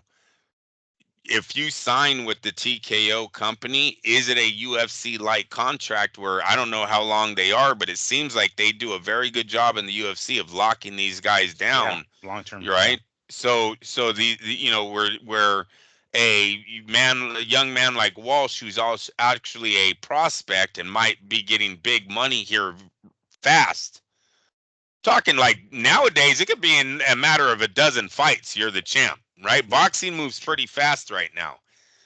Um, why would you sign with this company? So Walsh might be the first. It might be his. Remember this thing I call about timing? Life is about timing. It might Hmm. suck that he's under their banner right now where everyone's going to learn off of him. Look, man, they had a young kid. They had him fight 15 guys. He was only making 700,000 when he could have been making this, right? Fuck, I'm not signing with them. Um, so we'll see.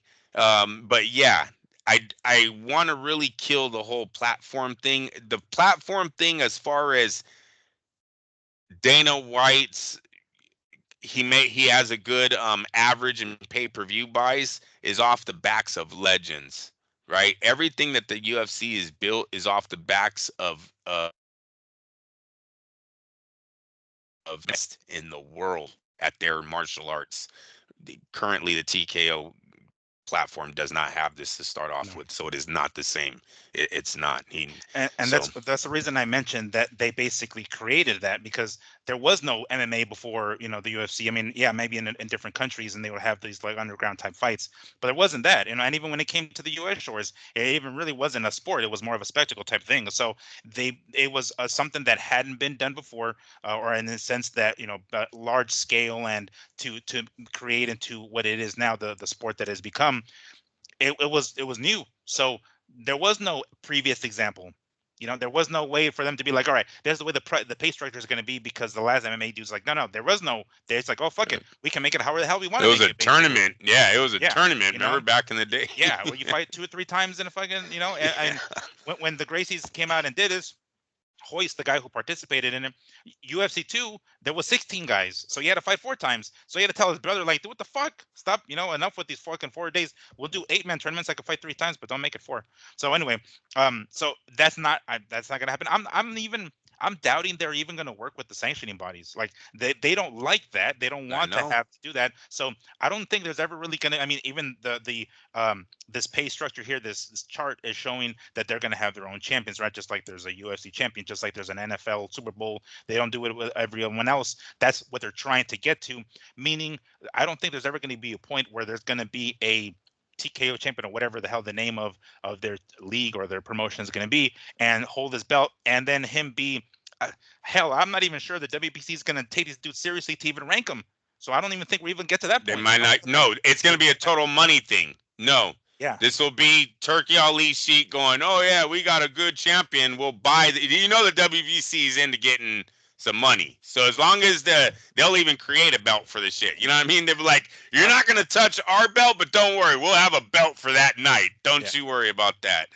So they'll create something and it'll be a big fiasco on that part. Because, like I said, to a certain degree, the public has bought into Dana White's stand-up guys being elite, right? So let's say they pull one off again, and that's then we'll have one of who is like Anderson Silva, right? yeah. He's gonna have to go find an Anderson Silva from Brazil, maybe the MMA guy. I'm telling you, at some point he's gonna have to dip into the MMA pool.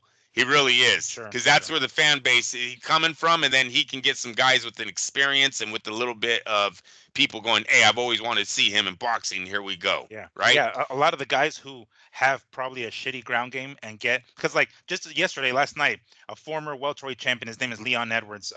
He fought and he got basically wrestled to fucking death yesterday, and he got submitted by a guillotine. And he was a former champion, right? And I actually went to the fight where he won the belt. He was actually losing, and he ended up getting a high kick, and boom, he kicks and punches. That's kind of his thing, right? And the English and the UK, they're not big wrestling people, and I don't mean pro wrestling. I mean like collegiate wrestling or Greco-Roman or freestyle wrestling. So oftentimes you can get away by beating these English fighters who have much more of a striking background by grappling with them, and that's ultimately what happened. But guys like that, guys who don't have that good of a ground game and end up being bit, chances are it's like, all right, well, you don't have this over here. You want to come and fight over here and box? Like, okay, cool, fuck yeah, you know what I'm saying? So it's gonna be one of those kind of people that their ground game isn't nearly as good, and they have an opportunity to do something else here in boxing in particular. So if you are a B average Olympian, it might be in your best interest to get a hold of Dana, because I gotta think they have to, like, they would have to bring in a few MMA stars, right? Mm-hmm. That were on the end of their career. UFC is not gonna get totally butthurt that Dana's taking them, Mm-hmm. but bring them in to sell these first few events, but have your prospects that are young ready to take these guys out and start trying to build some in stable matches, like the Walsh kid. I don't know what weight he is, but go grab a legend, have a few fights, and then have him take that MMA guy out and move on with the boxer. But I don't see this working from day one just with unknowns. There's no way. There's no Mm-hmm. way. Yeah, that makes sense.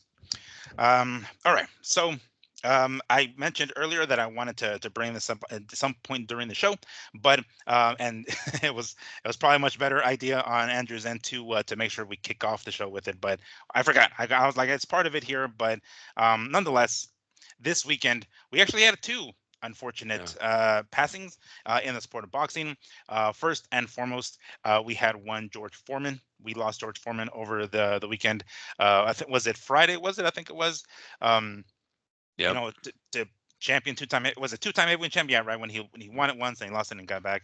I think still the oldest heavyweight champ to do it at the age 45, if I'm not mistaken. Also color commentator for HBO for a while. So we lost Olympian, George Foreman. Olympian, Oh yes, Olympic yes, back gold in medal too. 1968 in Yeah. Mexico, if I'm not mistaken. Olympic. What was it? He got was it a gold? Is that what it Gold, was? Oh gold. shit, Yeah. damn. All right, I knew he medaled. I just didn't remember what actually medal he got.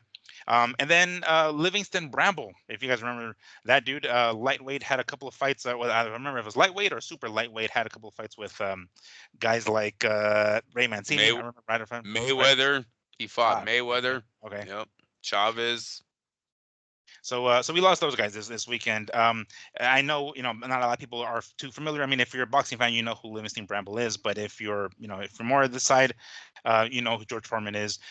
Interesting note. You want to hear a fun fact? Um, George Foreman's lawyer was also Hulk Hogan's lawyer, and he confirmed that Hulk Hogan was first approached to do the grill. They asked Hogan if he wanted to do the grill first, and he was like, "Nah, if I got onto the grill." So then they asked, they presented it to George Foreman. He's like, "Yeah, sure." And now we have the George Foreman grill, which is kind of fucking crazy. But can you imagine? We could have had I Hulk Hogan. know. Good Lord, it's the way Hmm. things happen. And I remember, hearing about, reading about that, and then the was it HBO's A Legendary Nights with him and Michael Moore. It's pretty funny. And Michael Moore himself said, had he won, had he beaten George Foreman, there'd be Michael Moore grills. But I don't know about that. But um, Andrew, what's one of your memories of, or that's the favorite memories, the top memories of, yeah, either Livingston Bramble or George Foreman, or both for that matter? Livingston Bramwell did not know as good as George Foreman, so it's a rest in Mm, peace for him. Look, he mm, fought 80s. He was an 80s fighter. He fought yeah. Mayweather. He fought Whitaker. He fought Chavez. Lost a lot of his bigger matches. Yeah, he Um, lost to Buddy McGirt. Apparently, I see that here later on in his life. Costa Sue. By that point, he was kind of already on the way out. Already over. Yeah, yeah. So no, rest in peace. I didn't hear that until yesterday. But George Foreman, um, he was a bigger presence in the boxing world, in the sports world. Right, he touched a Mhm. lot of different places because of his character. He was a TV guy. He was friendly in front of the camera. Successful entrepreneur outside of the ring. and he was a preacher. Mm-hmm. So George Foreman never really gave us a bad guy image. Mm-hmm. He's always been humble, right? A very small, how do you say it? Light speaker. He wasn't Mm-hmm. a Yeah, soft uh spoken, I guess. soft spoken. There you go. You're helping me all day today. Thanks, Miguel. No, bro. I know what you're But trying to say. I know what you're trying to say. Had to exactly. say. But yeah, he had all that going for him. Um, stood with his family the whole time. I don't know. One of the cool stories about George, what he said about his family is that he took after he started having all of his babies, he Mm-hmm. took down all of his memorabilia because he didn't want to he didn't want his feel his Oh. kids always had to reach above him. He wanted them just to set out in life and Mm-hmm. whatever happens happens, right? Mm-hmm. Just um probably a good example, good father example to be around, right? So we lost a lot Saturday. And like I said, I was hoping for maybe Jim Lampley to look at him as bringing him back. He was only 76. I thought possibly, there was because he was great. George was crazy when he used to talk, right? He, Yeah. he, he would say some things that you didn't know if he was right or not. Yeah. But hey, it was entertaining. We're moving on. Mm. Um, yeah, I know he used to get under Lampley and Letterman's skin a little with Yeah. some of his. Yeah, I remember specifically it was one in particular. He talked about Fernando Vargas because what's his name? Jim Lampley called him Mexican American, right? And he's like, no, no, no, and he like corrects him. He's like, he's an American, right? He's on the Olympic team. It's like, yeah, his heritage, but he was born here, right? And Lampley was like, yeah, yes, okay, yeah. I mean, he did represent the U.S. It's like, yes, exactly. Okay, sorry, George. Like, damn, like, fuck, had to check his ass real fast. Like, all right, yeah. yes, yes, he's American. All right. I like that one. I like that. I always remember the time he pissed them off when he was talking about De La Hoya becoming a man. I know I just brought this up early a few weeks ago, but the John Molina fight Mm. when he was like, Oscar's becoming a man tonight. That is a man you're seeing in the ring, and they're like, George. He's getting clearly hit though. Can you at least acknowledge that? Like he's being total HBO guy, right? Be fucking company dude. But that was a good one. There's the riot. Calm down, y'all. Oh, you calm Oh yeah. down, son. Calm down, son. Oh yeah, You, yeah. Like, don't do that, son. Don't do that, son. I yeah, remember that shit. yep. Uh, He was protecting Lampley and Merchant at that one. So yeah, there's a lot of memorable moments with Foreman growing up, and yeah, it sucks, man. We all got to go there, but it sucks when it happens. mm, And that's it for the final. That's it for the era. Yeah, that's Frazier, Ali, and Foreman, and mm, they all checked out. So. yeah, it's very very true. R.I.P. to one George Foreman, and of course also Livingston Bramble. Yeah, that's nuts. And I have yet to hear like how it happened. I mean, like I know obviously he was up there in age, so I'm sure that his health has something to do with it. But I have yet to actually hear any sort of confirmation on what it was that took him out, I guess. The greatest comeback in sports. Mm, And also, I had that call as a young man. I called that fight. My grandpa knows it. My grandpa was like, hell no, Moore's going to destroy him. I mm, called Foreman. And that one and Roy Jones, Tony, I went against my whole family on that matchup. yeah. Yeah, that separated that separated me from my family on those 2 nights watching pay-per-views. But yeah, And they Foreman. had you off to yourself. Yeah, they're like, yeah, this Andrew's talking. You're just talking. It happened. It Yeah. happened. Yeah. Yes. Like, oh, he landed an incredibly short right hand. I still remember. That was quite the and then like dude, the crowd fucking went nuts, man. Holy hell, the crowd went nuts. I mean, they go nuts in general, but whenever there's a good knockout, but holy hell, that one in particular. And seeing, and then there was like I remember seeing like kind of like a side by side of like a camera focused on Teddy Atlas. It's like you can just see the fucking soul leave his fucking body. He's just like shit. He told him, yeah. I told him He not to told him. fucking get close to him. Yeah. But losing two legends definitely want to give him the 10 count for the so he can rest in peace, of course. But um, that pretty much concludes this weekend's show, everybody. As I mentioned, next week is going to I'm going to be going out of town. I'm going to go on a camping trip, so we're going to end up recording most likely Wednesday evening, I guess. I'm sorry, not Wednesday, Tuesday. I meant to say Tuesday evening. But Andrew, before we close the show, anything else you want to add to it? Any other breaking news that happened to come across your phone, or anything in particular that you would like to add to the show before we close. Let me see. Ooh, I have two messages. Nope, Oh, not that. Okay. oh Let yeah. me see. Yeah, because I'm on call. Like no, I can't show you that. I can't show you that message. No, no, no. Seeing if I got a on call. Sometimes they text me before they call, dude. It's real Mm. weird. Oh, I Yeah. see. But no, I Oh, don't see. look Go at ahead. this. I just pulled it up on Instagram. The WBC has ordered Dmitry Bivol to fight David Benavidez next. Both sides have until April 8th to negotiate a fight. It will go to a purse bid after that. If Bivol chooses to fight Beterbiev for a third time, he will be stripped of the WBC title, and Benavidez will be elevated to full title status, making Bivol Beterbiev 3 a non-undisputed match, because none of the belts are going, or not all the belts are going to be up for grabs. David Benavidez' team has stated that they will not accept a step aside fee. Wow. Okay. Well, that's interesting. I guess it's been flip flopping back and forth, right? We heard it was going to be Benavidez. We heard it was going to be a trilogy with Beterbiev, and back and forth a couple of times. It looks like the WBC is putting their foot down, and I suspect something like this is going to end up happening with TKO as well at some time down the line. But regardless, it looks like WBC and Mauricio Suleiman have put the foot down and on Turkey and say like, no, no, no. If he's not going to fight for this, we're taking our belt back. Wow. Yeah, which I don't know if I agree with. The only reason why is I thought both men earned the trilogy, right? Mm-hmm. Look, I'm not a big fan of it, but they're obviously were in it. They fought. Both men had won. If Turkey wants to give them a third fight, this is his baby. Why wouldn't the WBC allow it? I look, you guys. A week ago, I think everybody's mindset on the Turkey Dana uh, combo. Mm-hmm. What we didn't know where it was. You know, they were talking a big game. Oh, I want to break it down and build it up and screw all those guys. And he's over there going, nah, I don't want their belts on the stage. Fast forward that 7 days later, all of a sudden, this is some low budget, $10 million a year 20 grand per fight fighters. Like it's not what people were first thinking it was going to be, right? Mm-hmm. Mm-hmm. So the WBC should rethink their position with Ali Sheik, because he might be needing them very shortly. He might not know it, but he might be needing them very shortly if Dana White's thing just doesn't get off the ground, you know?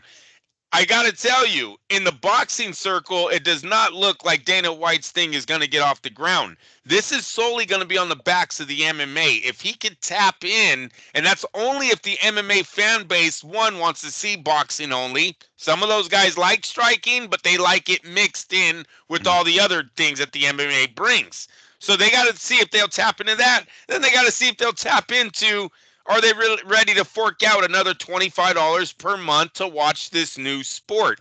That was something the MMA had a problem in when I was younger. I told you, my brother, he like watched them all, bro. But then Mm-hmm. there was a time where the money just got too much. Pancrase, Shotokan, UFC, all of the things that were on pay-per-view, anything to do with MMA, my brother was buying.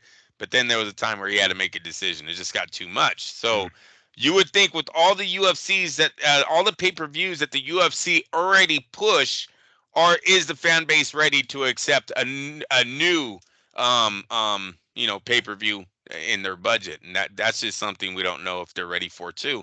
I gotta say, it doesn't look good for him with the boxing circles. I've seen more negative on this signing, this announcement of this new company than it has been good.